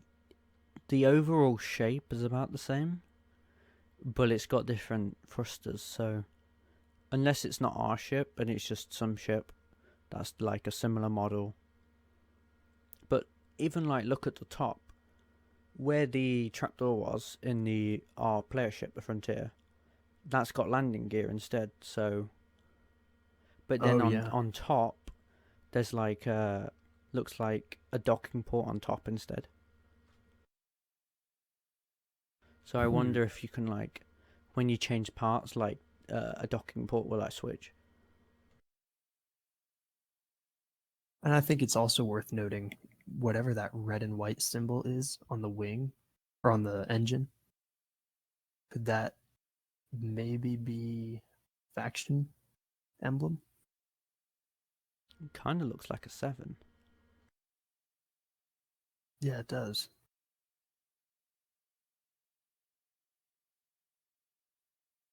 Yeah, I don't know. I like the like white, silver, and red thing. That's neat. It's a lot more sleeker than the Frontier, what we see in the actual trailer. For sure. Yeah. And I like that mix. Moving up to the city, I noticed in the building to the right, near the top, the person in this artwork is looking at it. There's an explosion coming out the side of the building. Oh my god, there is. So I have no idea. Like, I'd like to know the story behind that. That's just, I saw that and I was like, "Am I seeing this?" I had to like rub my eyes. Like, why is this building exploding? But yeah, it's definitely there. um, Explosions confirmed in Starfield is all we can gather. Hell yeah, explosions. So there's even red lights in the sky. So are they like ship guidance? Yeah, that's what I was thinking. They reminded me of, I don't know if they have these in the UK. Near airports, they will put these, sometimes they're lights, sometimes they're just physical objects on power lines so that the pilots can see them. I I know was what wondering you're if, on about, but can't remember. I haven't been on a plane in ages. They might. They definitely have the landing gear lights. I know they do have that, but I'm not sure about. I know what you're on about. They're like at the back and like they're extra lights. no, I'm actually talking about like on the ground, Oh, okay, yeah. like, yeah, on the power lines so that the pilots can see them as they're coming into land. Yeah. We have those. Okay. I was wondering if maybe these are like that, but I I have no don't know idea. why I had like GTA 5 like at the back of the runways. They have like those orange things. Oh, yeah. That's what I was picturing in my head. Oh, it does. I mean, maybe it could even be a reflection of some kind. That row of lights on the very far right is a slightly different color. That looks like a reflection. Oh, and I've just noticed there's a waterfall just below the bridge thing. There's water. I think that's water. Oh, I thought it was like vines, but no, that I think you're right. It looks more like water. Really cool. Some of this stuff I'm just noticing. Yeah, I mean, this is stuff I don't think anybody's noticed. Um, awesome. Um, and then the one other thing that I didn't notice before was that this shot's cool because you can see there's a decent amount of depth to the city. Like there are distant buildings. So it gives you a better idea of the scale of the city. Yeah. So yeah, I know I said that hangar shot was my favorite, but this next one, it's up there too. Um, this looks like a so this is the one where the protagonist is standing in this giant like jungle swamp thing with these enormous plants. And this one looked like a cross between Felucia and Dagobah from Star Wars. I don't know how. Yeah, I can see that. Okay, wasn't sure if like you knew how into Star Wars you were, but yeah, that was where I went immediately. But yeah, do you have any thoughts on like, oh, it's just so neat. It's like what Cyrodiil originally was, or supposed to be. It's supposed to be like this vast jungle, kind of like a whole vast like dense jungle. I think it was. Might be wrong on that, but it was some kind of jungle. I'm getting like that kind of vibe. Like they have the technology to do that kind of stuff now, without it, burning a Xbox 360 to the floor. That's a really good point because you're right. I think if I remember correctly, like Cyrodiil was a jungle until they started making Oblivion, and then they retconned it because that would just melt the hardware of the time. And also Lord of the Rings. Like they Wait, saw what? that and they were like, they saw Did Lord of the Lord of the Rings? Rings, and like Lord of the Rings was heavily inspired Oblivion. Well, I don't know that heavily, but a lot of it was like the Oblivion gates. They look kind of like Sauron's. People have compared it as like Sauron's eye or something, Oh, and okay. like the way they did Oblivion, and it's quite generic. It's like they switched direction. It's less alien than it was in Morrowind. Yeah. And of course, they have Mithril in Oblivion, which is a Lord of the Rings metal. And then by Skyrim, all the Mithril's vanished. And the joke is, it's all gone back to Mordor. Was there ever an official explanation for where all the mithril went? Apparently, it just vanished as far as I know. Like, Oh.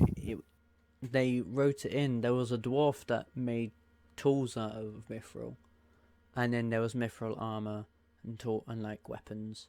And then after Oblivion, it just vanished. I think anyway. Wow. No, I think you're right.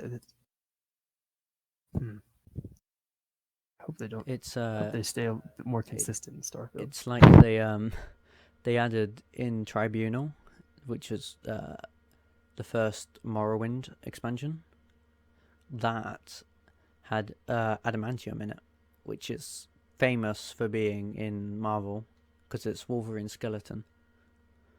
That's what it's most famous for, but it's existed before. I think in test they still have something called adamantite or something, which is what they also called the thingy tower in Hammerfell, I think, sometimes. Depends who you ask. I think adamantium, its first and last appearance was in Morrowind. I don't know how we got here, by the way. I just, my mind's been wandering. No, that's fine. It is exciting though because a jungle is a completely new environment for Bethesda. They've never really tackled anything like that before, unless I think there was kind of a jungle in Daggerfall, but I don't know if that counts. Yeah. For Arena. Well, by the looks of it, there's large vegetation.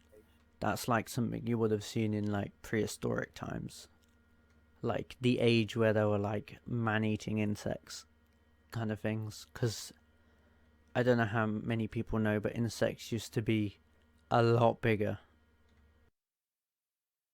Like, bigger than a human, bigger. I'm really glad they aren't still around. Yeah, it's like the megalodon, how they evolved into like great whites and stuff. That's crazy. And this also reminded me of Avatar.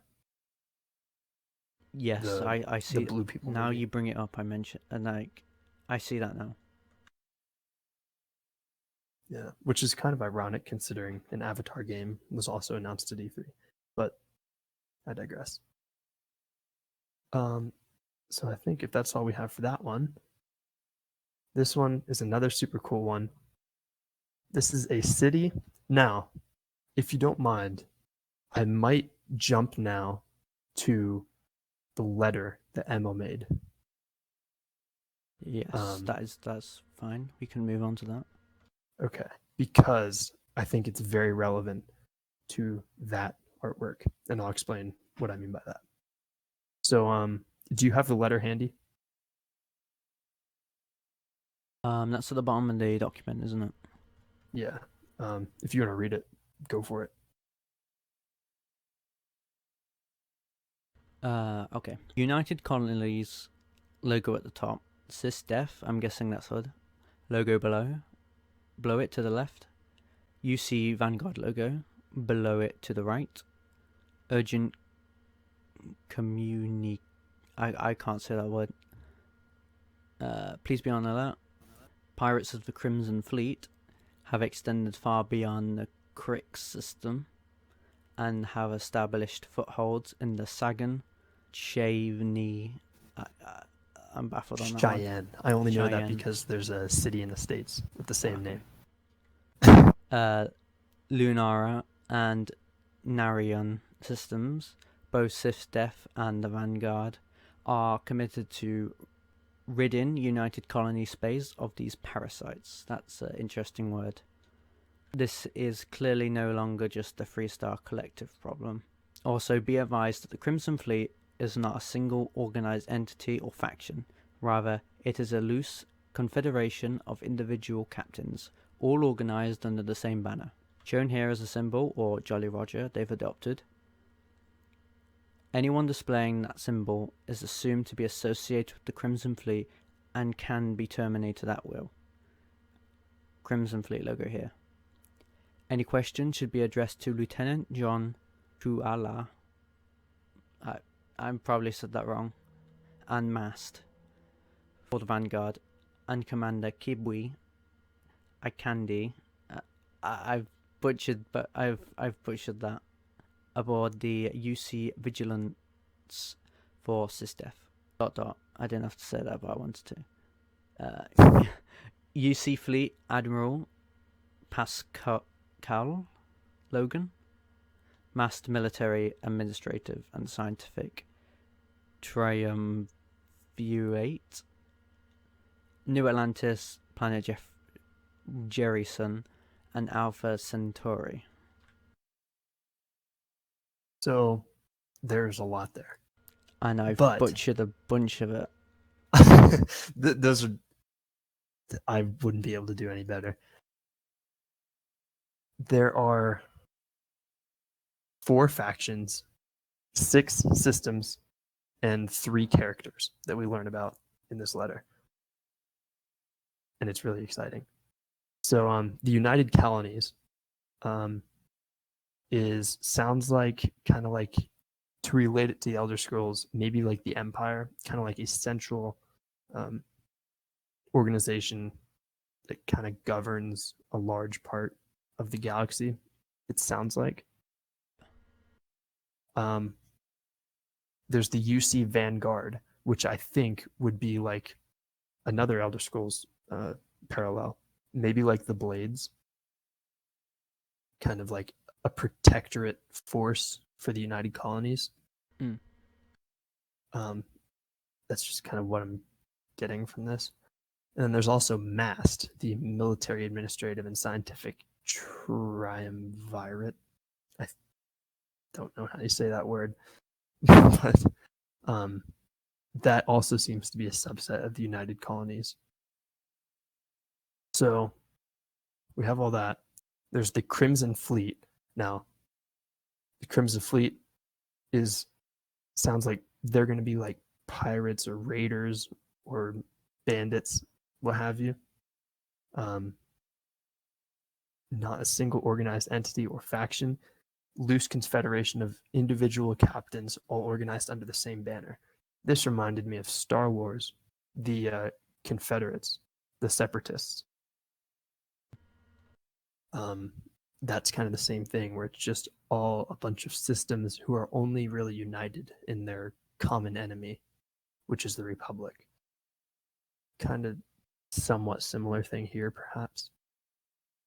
The one thing I wanted to note about them was the Jolly Roger that they use as a symbol, which, for anyone who doesn't know, the Jolly Roger is that skull with the crossbones that pirates flew on their ships, that black flag. So apparently the Crimson Fleet uses the same thing on their ships.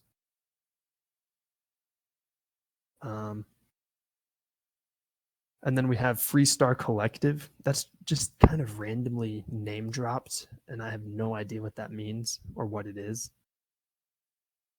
And then SysDef, I assume, is short for System Defense. Maybe another like security company or something, like Cydonia Security. Probably Not like sure. the Norton antivirus of the future. Oh yeah, I guess software thing. I did Google SysDef and I found a bunch of like software stuff. I'd never heard that term before, but is that what you're referencing? It's like an actual term Yeah, used so in... like system defense, it could be short for. Okay. Interesting. So that's okay. So that's like definitely what that is from. That's what I suspected, but it's good to know for sure. And then the systems, we have Crix, Sagan, probably named after that. He was a philosopher or astronomer or something. Carl Sagan, Cheyenne, Lunara, and Narian, and then Alpha Centauri, which is of course the closest star to our own. And I wanted to jump down here before jumping back to that concept art. We know that there's a city called New Atlantis on the planet Jerison on the Alpha Centauri because of Fleet Admiral Pascal Logan's signature at the end of the letter. So I suspect that this floating oil rig looking city is New Atlantis. Just because of the water, really. But there's more.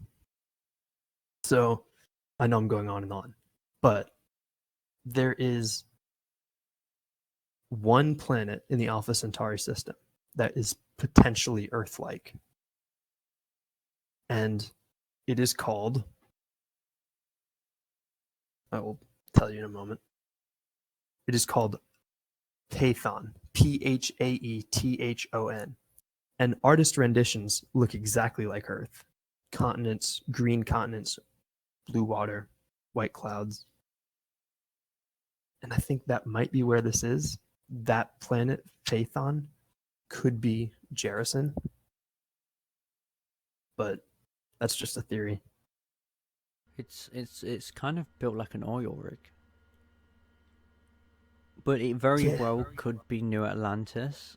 And what is kind of giving it away is Atlantis originally was a concept. It was above the ocean, but it sank. But it was still called Atlantis before it sank, I think. And then there's a lot of pop culture like Aquaman's from Atlantis and Namor from Namor the Submariner. And you even have like futuristic, like, they look like cargo ships. Like, yeah, I don't know if, like, just underneath the oil rig there's like a huge, it's like a cargo ship kind of. Like, you know, like the long ones. Yeah. And even in the background, like, there's some rocks in the background, so there could easily be land over there. And the one ship over to the left in the water looks like a speedboat. Like, one looks parked, like the one in the middle, and the one on the left, like, it's like, you know, like rich people when they go on their like speedboats and stuff.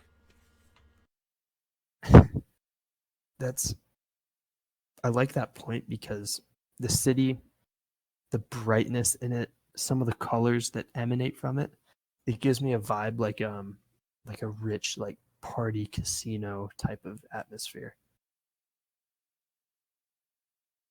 It definitely looks like some fancy city. Like, this is like the Diamond City of Starfield. Yeah. It is kind of a weird juxtaposition though, because outside of that kind of glass dome that they're all in, it looks kind of crummy with, like you said, the oil rig type supports and all the wires hanging down. So yeah, this is a really cool one. It's like you can also see like ships landing, like the more bulky ships, and then in the sky you can see it better. There's sleeker, like more like passenger vessels. Yeah. And if you look to the left, near one of the hilts, you can see a ship a bit more closer. You can see the engines, and they look a bit futuristic. There, I believe that one is animated in the video. Like it actually zooms across part of the screen. Oh, it does. I believe so. Yeah, you're right, it does. I can't see anything that looks like our ship, but maybe it's the one that's powered off. Like, there's one docked about halfway in the city with the engines on, but then next, like, across to the left, it looks, I think it's a ship. It looks like a ship. Like left and up a little bit, right? Yeah, yeah. Kind of looks like some engines, but they're off. Yeah. That could be ours. I like this one. It also makes me think of Just Cause 2. I don't know if you ever played that game. I've only played Just Cause 3. Okay. Well, so you still kind of, I think there might be an oil rig in that one. But yeah, there is, yeah. Yeah. It kind of reminds me just like the abundance of vehicles, and yeah, it kind of makes me think of Just Cause a little bit.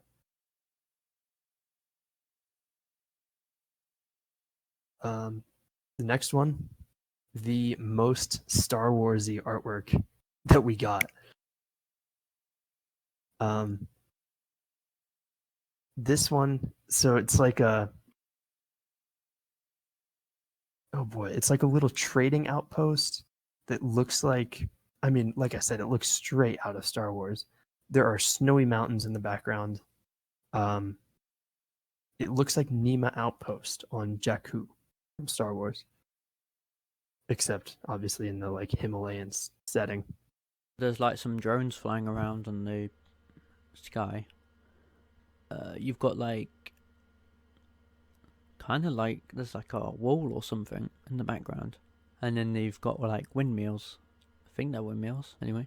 You've got some. There's quite a lot of background detail.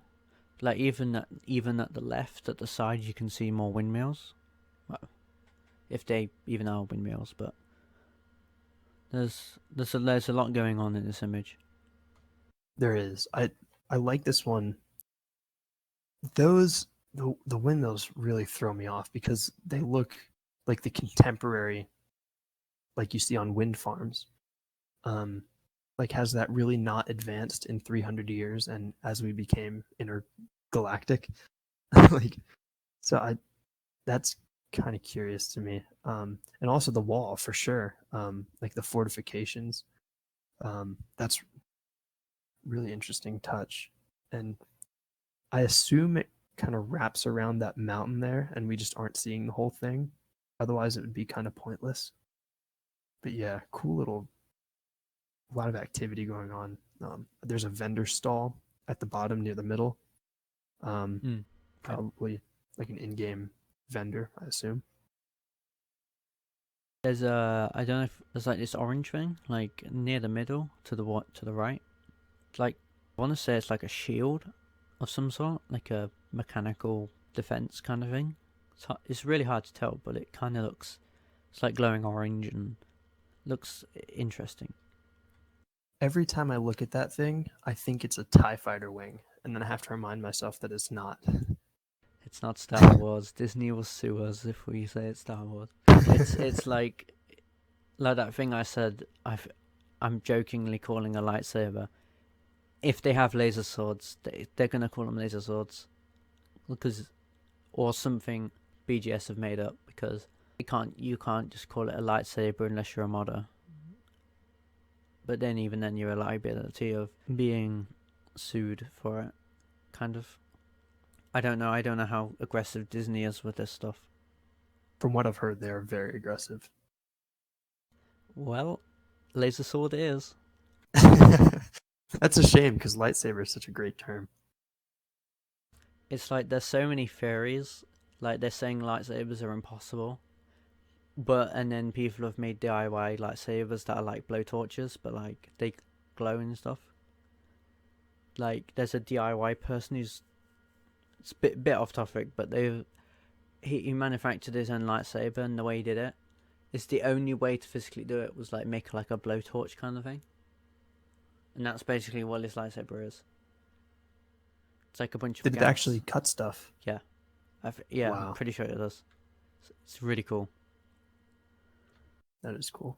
It might not have a lot of uses, but like if you like cut and open a door, I think it'd be cool if you had like a sword to do it instead of. It'd be like I think there's a few scenes in Star Wars where they get creative with the lightsabers. I mean, it's so tempting not to make a lightsaber in a sci-fi project. Yeah, like your own version of it. Yeah, it almost feels like they have to. I don't know. I hope so. If not, we've always got mods. Exactly. And how cool would it be, those crab human looking things, to cut them with a lightsaber right where it goes from human to crab, and then they're separated and they fall, die. Oh, that would be so cool. So on to the next, if you're ready, less Star Wars-y artwork. Yep. So this one is not a full concept art. This was in the video. This was kind of taken from off screen. It was a projection in a room, and there were some employees like standing around talking about it. It's just a close-up of a space helmet that somebody's wearing. It's black, and it has these like coverings over the eyes, and that seems very conducive for an AR interface thing, I thought. So like that could explain like your game's UI or something if you're wearing it. Maybe your UI changes like in Power Armor. I can kind of see that there's like cameras, and that's what Yeah. AR uses, so you can still see what you're doing while you're. It's like even mine with my VR set, it has a thing called pass through you can enable. You can set it up and you double press your home button, and what that will do is you can see through the cameras, but there's a delay, which that's current technology, but this is in the future, so it could fix latency.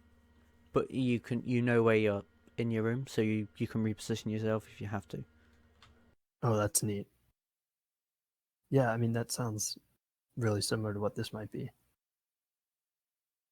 And then also the visor had a kind of an orange tint to it, which was kind of interesting.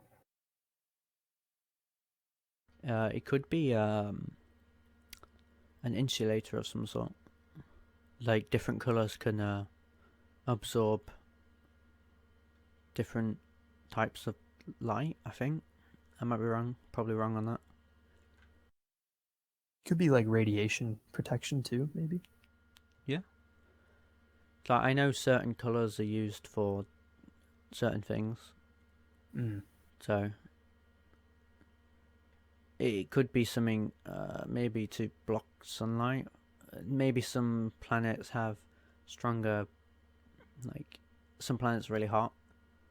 Like we've sent stuff to Venus, I think, but every time, as soon as something lands, it either freezes or it burns, and that's because how hot and cold Venus can get if you're not on the poles.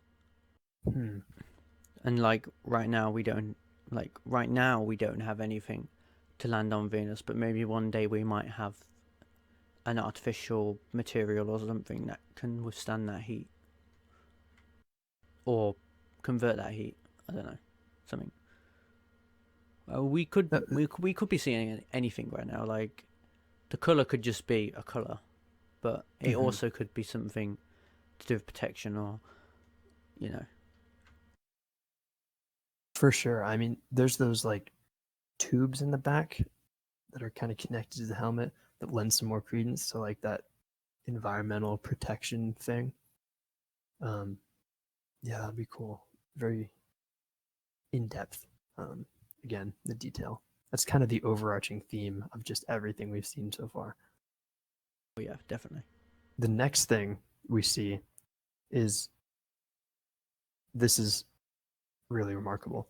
So it's this character model that we see. There's kind of a front view and a rear view of the same person.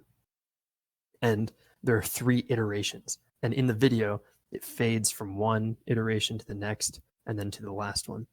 In the first one, it's kind of a bare bones, like it almost looks like a homemade spacesuit. Like it's kind of leathery and kind of stitched together. And then it fades into the next one, and he's wearing like a bunch of armor pieces, has some gadgets on his belt, and there's like a satchel on the back. And that made me think maybe we have a layered armor system again, and we'll be able to see gadgets on our character model, which is something that has not been in recent Bethesda games. It's kind of like this is like bare bones. This is like a raider kind of gear. Like this is what I imagine. I think this is what you were talking about earlier. This could be a member of the Crimson Fleet, right? Glad you brought that up, because the third one actually, I think, confirms that this is a member of the Crimson Fleet, because that Jolly Roger, the emblem for the Crimson Fleet, is on this person's back. It's not exactly like the same traditional Jolly Roger that we all know. It's like a futuristic version. Yeah, I thought it looked like General Grievous. I like General Grievous. I just wanted to say that. I think everyone does. Like, he's one of the best villains in Star Wars. One right of up there with Vader, the best in my characters to come out prequels. For sure. Yeah, definitely the prequels. I didn't like how they did him dirty. They just killed him in the same film. No, yeah, that was not right. At least we got a lot of him in the Clone Wars. But aside from the Jolly Roger, that character also gets a really badass new helmet and some extra like cloaks and kind of cloths hanging off their body. Really cool, and I hope we get that level of customization on the characters. Definitely. Like, that helmet, now, I'm going to say it looks like a Halo helmet. I see it. And Yeah. a lot of people probably won't like the comparisons. But it looks like a Halo helmet. Yeah. No, I see it for sure. I'm not mad though. Oh no, I'm not mad either. What I love especially is the way the gauntlets are attached.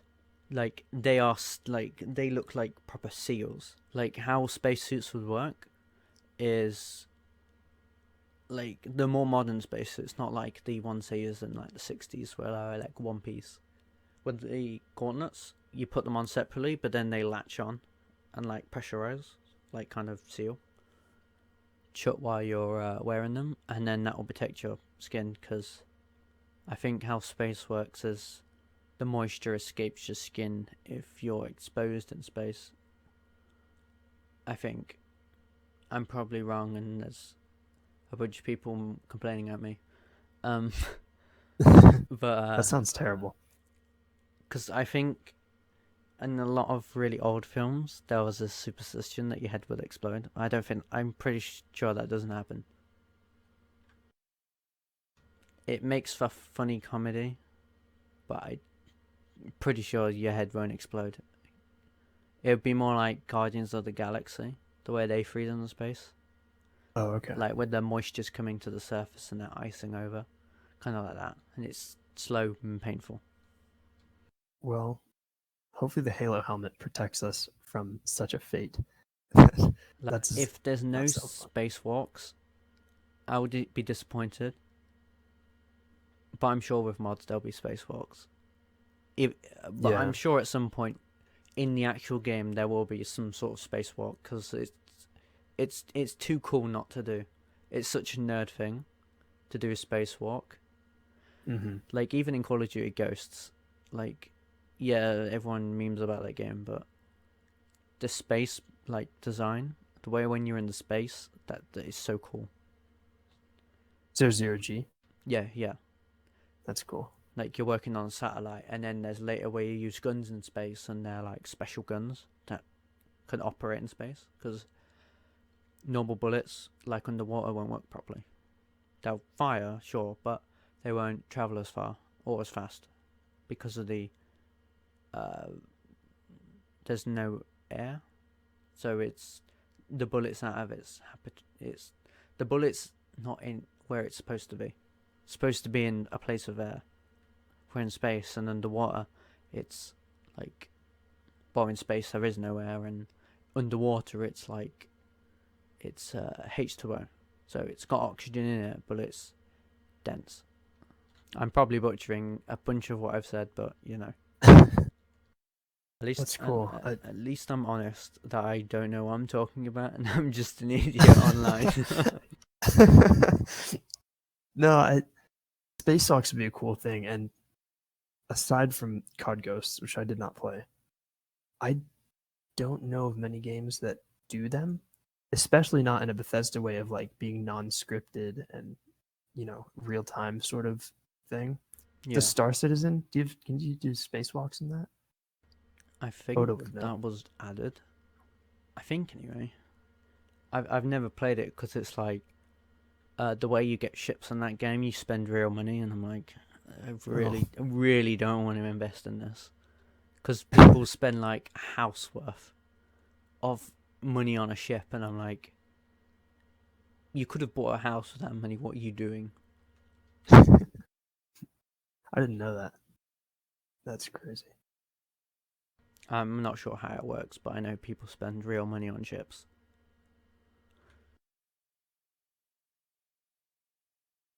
Bethesda, don't do that to us. Yeah, DLC though. the Creation Club. It's just brand new ships, and they cost like £20 each, or $20 if you're US. I'm excited about DLC for Starfield because I assume that they would just add more systems, right? For sure, yeah. Like with Outer Worlds 2, we apparently might be going to a new system, which makes sense because they can do more with that. But it's even the DLCs they added like a new planet, I think, and stuff like that. So I'm using that as, I know that's a AA game. That's not Bethesda, that's Obsidian, but like as a comparison kind of thing. Yeah. I didn't play the Outer Worlds DLC, but it got very good reviews, I think. I think the bulk of the original team went on to the Outer Worlds 2. Because I know Tim Kaine didn't direct any of the DLCs. And he's like the de facto, like, he's one of the guys that came up with pretty much a bunch of the Fallout concepts and all that. Is he the Todd Howard of Obsidian? He's a lead writer. I know that. I think so. Yeah. I mean that man is really smart. Like, he remembers so much. He knows how much of the team worked on Fallout 1 and 2, and how much of the team worked on New Vegas. Like, that dude is like a walking computer, but like he's not, but in a good way. Yeah, that's cool. I'm excited to see what they're cooking up with Outer Worlds 2. But it's like we have Sony need to up their game with sci-fi games, because soon Microsoft are gonna have all these sci-fi games. Yeah, like for real. Halo, Starfield, Outer Worlds 2, and it's gonna build up. I think they are making a PSVR sci-fi game, but I don't even know if that's coming to the regular PlayStation. I'm curious for PlayStation VR 2 because, well, they use HDMI ports for their VR. So with PC VR, it's a DisplayPort, which is like the more advanced HDMI. It can do more. It can do high frames at high resolutions instead of compromising. Oh, okay. But most graphics cards have DisplayPort now. They usually only have like one HDMI port, which most flat screen TVs use.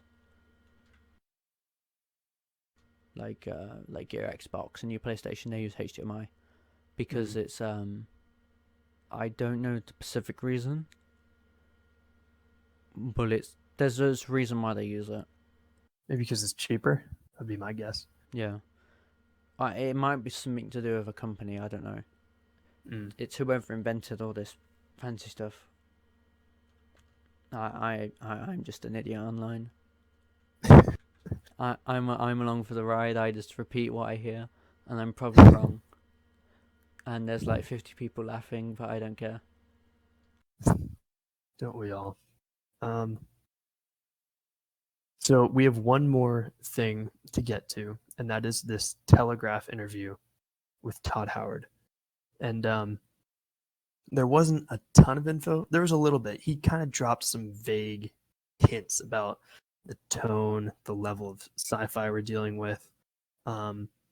It's going to be a bit more of a hardcore role-playing game than they've done in the past. Todd says it's got some really great character systems, choosing your background, things like that. We're going back to some things that we used to do in games long ago that we felt have really let players express the character they want to be. So I think when you see it being played, you would recognize it as something we made. Class system coming back, maybe? I really hope so. Like, I hope they incorporate star signs. Like, you've got a bunch of people like online saying, "Oh, that's such a Gemini thing," or "such a Scorpio thing." But what if they turned like your birth sign? They actually turned that into a system, like the real world birth signs, and then you can use that, and then that can determine what month you were born in. Potentially. This I is like all that. heavily. This is like heavy speculation right now. Yeah. I mean, what better setting to do that than a sci-fi game? That would be pretty cool. Space Like, game. yeah, they don't even have to use the test versions. They can real star signs. So Yeah. it could be really cool. Um, another quote from Todd is kind of notable. We like to put you in a world where we're not dragging you by the nose and saying you must do X, Y, and Z, and that it's okay for you to want to test the game's boundaries. You know, can I read this book? Can I pick this up? Can I do this? What if I do this? What if I do this? And the game is saying yes a lot. So I hope there's still clutter. I want to throw random junk around and watch all the funny physics happen. And I hope that's what he's alluding to here. Speaking of physics, the new physics engine they're using. Well, it's That's right. new for the engine, but it's not. It's been around for a while. They're switching from Havoc, which is interesting. Wait, I need to Google who owns Havoc. Oh, it's Microsoft. Of course, it's Microsoft. They've switched from Havoc to. I don't know if you know what they've switched to. I used to know this. I should, but I don't off the top of my head. But yeah, that's I imagine that's for the ships or real-time planet orbits. There's no way they're doing that, but That a man would can dream. be awesome. Like, that's the one thing that was physically like with No Man's Sky. Everyone memed about how that was a lie. That Sean said planets like orbit around the sun and it will change every time you come back. That was apparently in the game, but when people tested it, it was very confusing and they didn't know. They'd come back and their planet had vanished and it was the other side of the sun. So they cut it because it was too disorienting when you came back. Oh wow. So it could work, like with the day-night cycle on the planet. Like each one has a unique one, so some planets have a faster day-night cycle and some have slower. Yeah, and I mean that could be another purpose of the watch, figuring that out. Um, but as much as I'd like there to be real-time orbits, they could do all of that artificially too. Next quote from Todd. It has large-scale goals and storytelling, but that minute-to-minute feels rewarding for you. And if you want to just pass the time and go watch the sunset and pick flowers, it's rewarding in that way too. The quiet moments feel really, really good. I was really happy to hear this. That's one of my favorite parts of Bethesda games. As I said earlier, I'm really slow paced. Taking a moment to smell the roses is one of my favorite things in a Bethesda game. So it's glad to know they're not abandoning that. It's nice to know that they know what their players do. Mm-hmm. Yeah, for sure.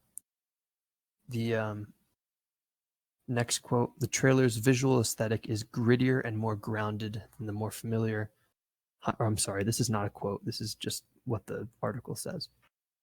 It's more grounded than the more familiar high camp vibe of big budget space operas with retro styled equipment and nods to old world explorers like Around the World sailor Joshua Slocum.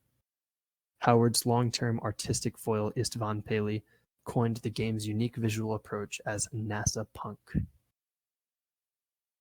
I like that phrase a lot. Such a it's quite new, unique way of describing it. NASA will Yeah. always go down as the ones that took us to the moon. I think it was Juicehead that brought it up. I mentioned him earlier. I think he, in one of his videos a while ago, he talked about there's this old NASA program they were gonna do in the early 2000s. They were gonna go back to the moon and all this, but it never happened. But then, what if in the Starfield universe all of this did happen? Oh, I remember that. Yeah, I think I saw that too. The there was like a patch for it and everything. Yeah, yeah. It was like the something project. Yeah. yeah, NASA's kind of influence on like the art direction for the game very apparent in everything we've seen, and I like that. Like NASA's kind of, I would say, a lot more people are paying attention to space travel and space exploration now than at any time in decades. Um, and I think there's a lot of stuff out about UFOs, and then obviously the SpaceX stuff. Um, there's a lot happening in space, so that's going to help Starfield probably in sales. But also, just there's so much for Bethesda to look at and find direction for this game, and that's really exciting. This NASA punk style.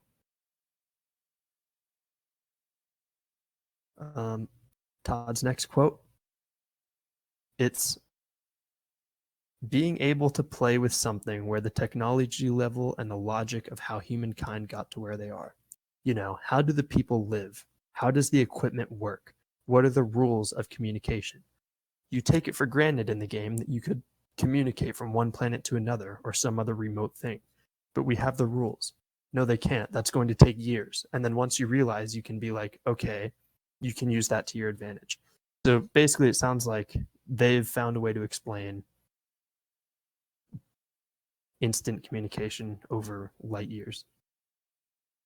So I saw a recent theory that has something to do with the watch, that it's a quantum entangled device that lets you communicate through space-time. Yeah, I've got the watch on the screen, on my screen, sorry. On the side, it says Atmos and then emit. So I'm guessing Atmos is atmosphere.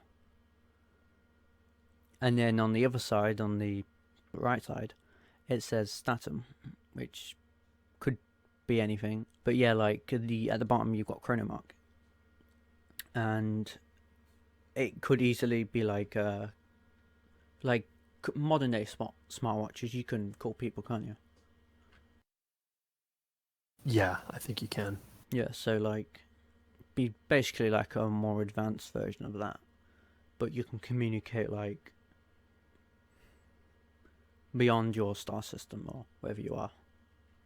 Yeah, it makes sense. I Googled Chronomark, and one of the top results was actually a post on the Starfield subreddit. So I think it might be a type or brand of watch. Could be. It has an established date. Well, it's with the constellation. It's in that box. So drawing two and two together, it seems Constellation was founded in 2188, which is a huge date. That's like 160 years away. Well, 168 years away, but I wonder how that date relates to this presumptive comet impact with the Earth. I wonder if this company was founded because companies like NASA, for example, or SpaceX collapsed, and these guys picked up their pieces and continued all their work. Because I think, was it Todd that said, we are humanity's last hope or something? Yeah, something like that.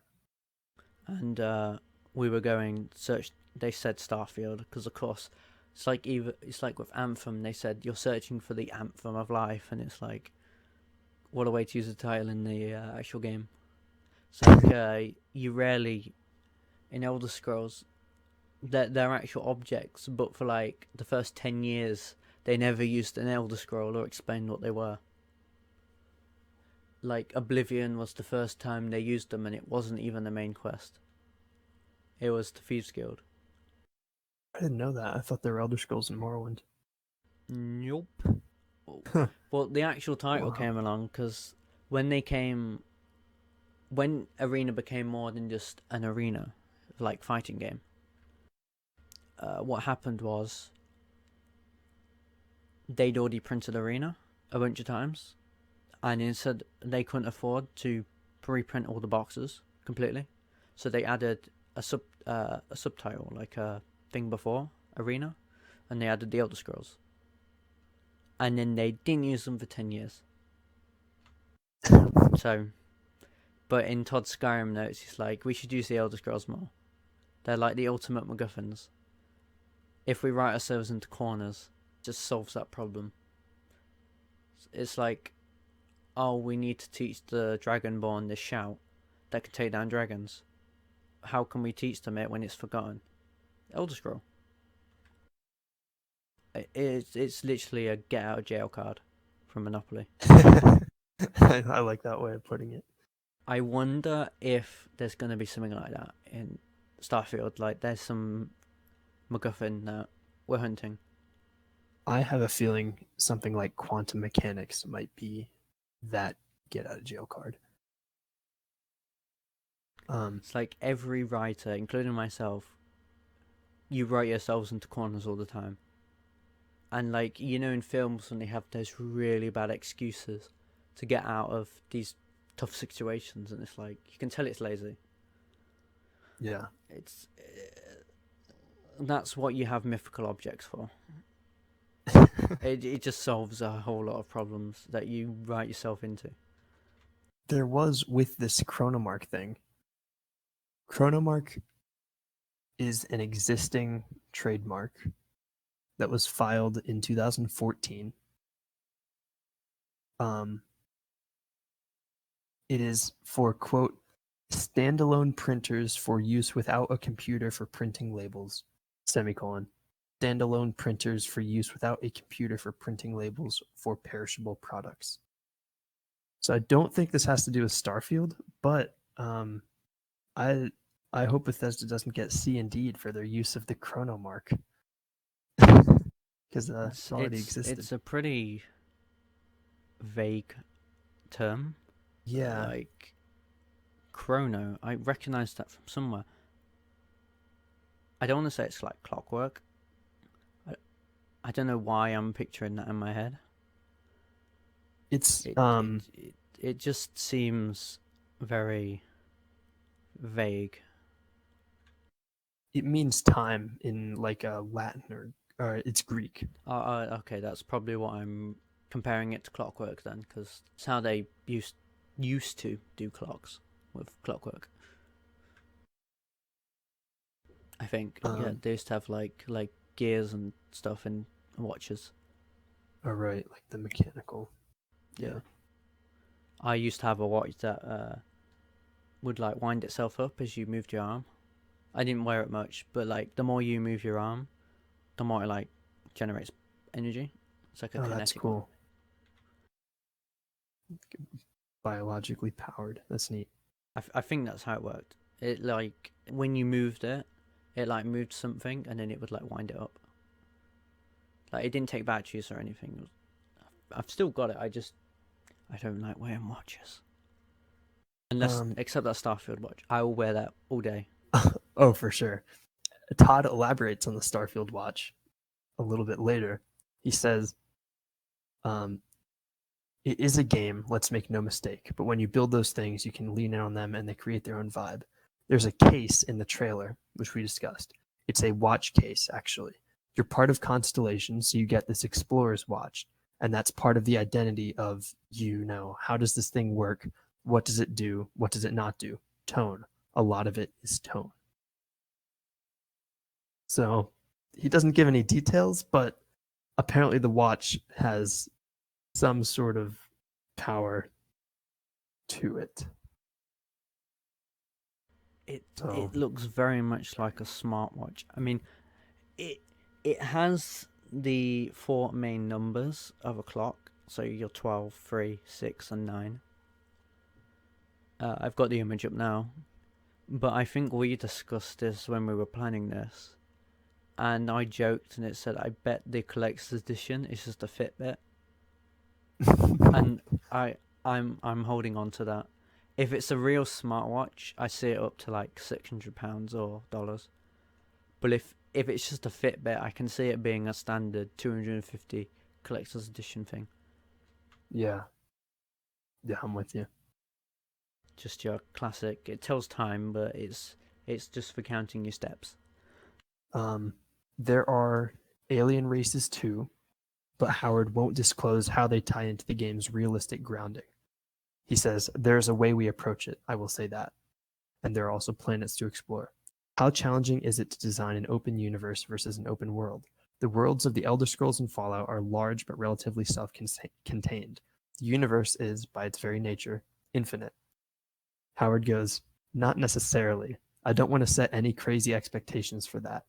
You know, we have cities and we build them like we built the cities we've built before, and we have lots of locations that we're building like we've built before, and we want that experience of you exploring those to be, you know, as rewarding as we've done before."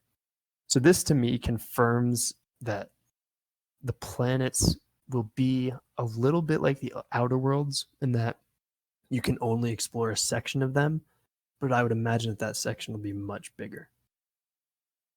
Yeah, like you obviously the cities might be huge, but I think that there's going to be a lot you can't explore. So I think what they're Yeah. going to do with that is you have the large open areas with like little outposts like your Riverwood or your Good Neighbor, except they have a bigger, bulkier engine. Like they can remove the cell count, so it's more like Cyberpunk or Red Dead Redemption, where it's a single load, and the only loading that's ever done is cutscenes or, you know, scripted stuff. Or if you fast travel, of course, that's a loading screen, because that has to be. But with SSD technology, I think they're really going to utilize it. Because with Skyrim, you know it's built for slow hard drives. Like the way it loads, it's 100% designed for the like 360 kind of hard drive where it's slow, mechanical. But now they have the SSDs, which granted are expensive, and they are, but they're a hell of a lot better for like streaming assets and fix and pop in, which we do see in the trailer, kind of. I thought so. I actually hadn't spotted it. Like I've rewatched it trying to find it, and I haven't been able to see it. Like I have the timestamp and everything. I'm just missing it. Yeah. I've heard online because I've watched all the breakdowns from like Juice and Camel and stuff like that. Mm. I even watched Scorsese's breakdown.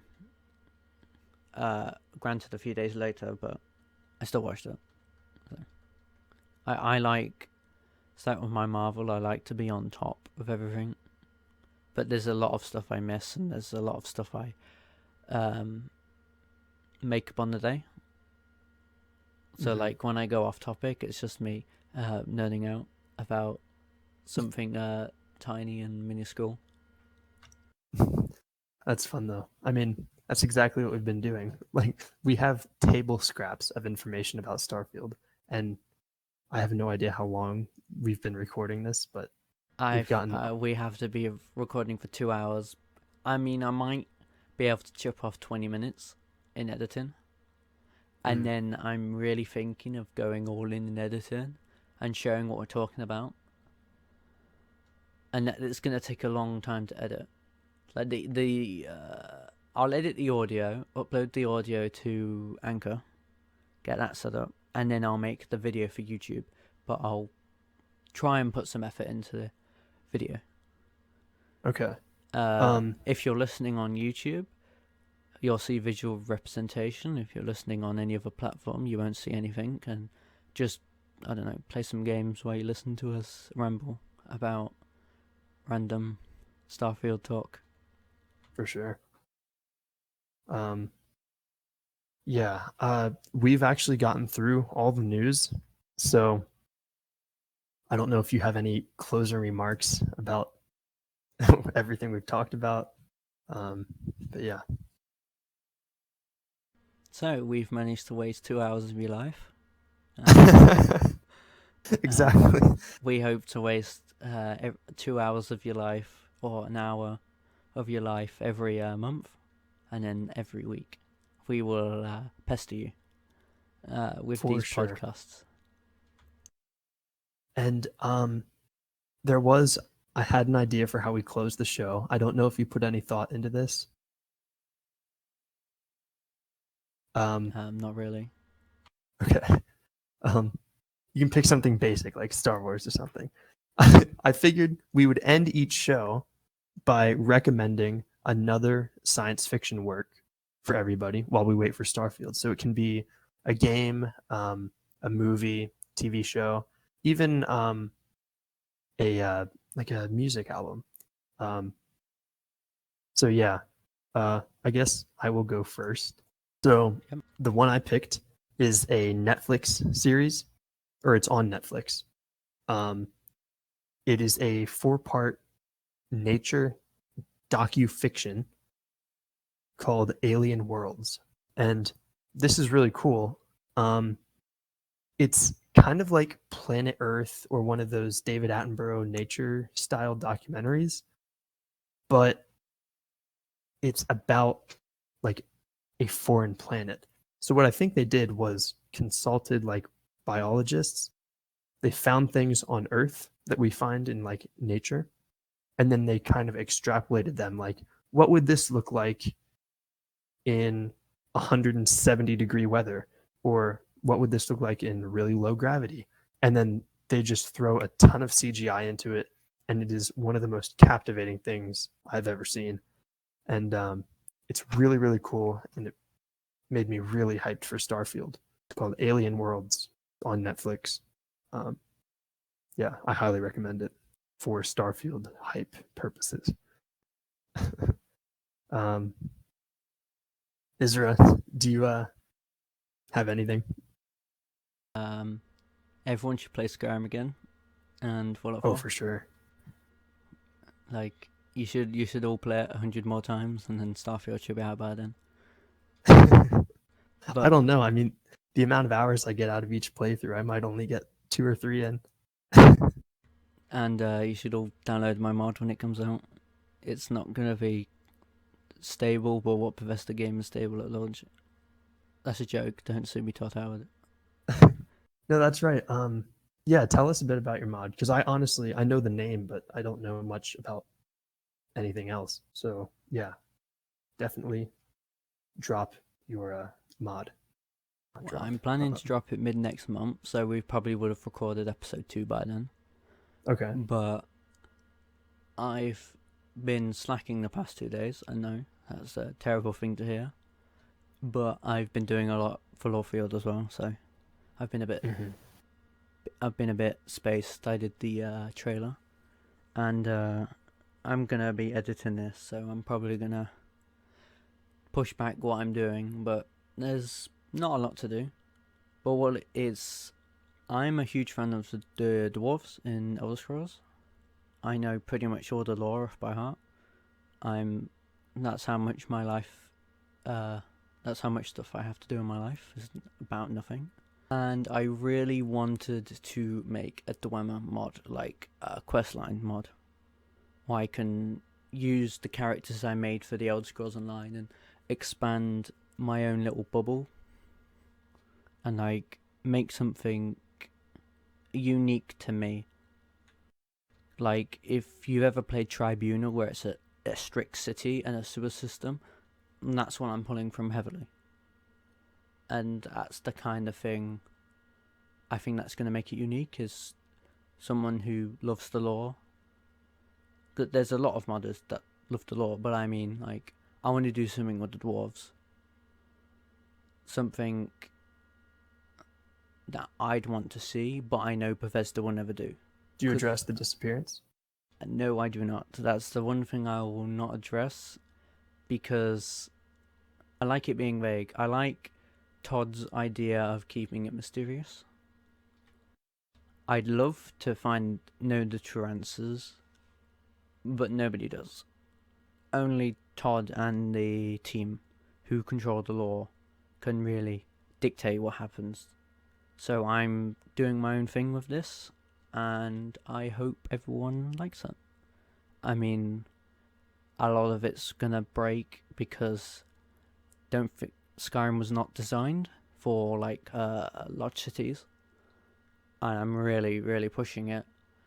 And unfortunately, it will only be on the Nexus because it depends on a dwarven mod that I use for like Dwemer models, like race kind of thing. And that requires script extender, so unfortunately it's only going to be on PC unless I can eventually have assets made and redo it later for Elder Scrolls 6, which I do plan on working on a remaster eventually. When I've had a few years and, Lorefield's a bit bigger. Cool. Even though I'm not on PC, so I'm very sad to hear that it won't be on console. I'm really excited to see it, and yeah, good luck. What's it called again? It's called the Asvangard, which is Dwarven, but it's a pronounceable Dwarven name. And it's you'll know it's my flair. I mean, it's hard to say. It's my first mod, but when I make Starfield mods, you'll be able to tell which mods are mine. Like, there'll be jokes, there'll be developer commentaries. If you wall clip, there might be a note saying, "How did you get here? Why are you here? You shouldn't be here." Just me messing around, but not in a way that breaks your immersion. If you're using wall clip, then basically there's something for you to find. And there's an airship. Spoilers, there's an airship, so. In As Avant-Garde? Yes, there's an airship. Oh man. Is that the first time you're publicly saying that? Yes, it was in the teaser trailer. I missed the teaser trailer. Oh, send me that. It's got my horrible voice. I've discovered the fountain of youth. I sound really young. I promise I'm not. I'm as useful as Todd Howard, but I'm not as good looking, so. I don't think anyone is. All right. Well, we are well over 3 hours into this, so my God, I know it went by fast. This is probably a good time to wrap it up. This was a very good first episode. We got through all the news we wanted to, and I hope everyone enjoyed, if anybody's still with us. But we will be doing this again in a month with hopefully more news, and if not, we will just speculate the hell out of Starfield. And I hope you'll join us. This was a lot of fun. Yes, I will hope to get this all edited. And also guests, maybe. I don't know. It's something we haven't really talked about or thought about, but I would love to have guests on the show occasionally. Yes, like YouTubers, people in the community. We'd love to bring people on, like, over time. Like, by like episode 3, we could easily bring people on board. Like, I think so. For us right now, that's like the 19th, so this won't be up on the 19th. This will probably be up like the day after or the day after that. But we are planning on guests, hopefully. All right. Well, thank you again, everybody, for joining us. This is a really good time, and we'll hopefully see you next month.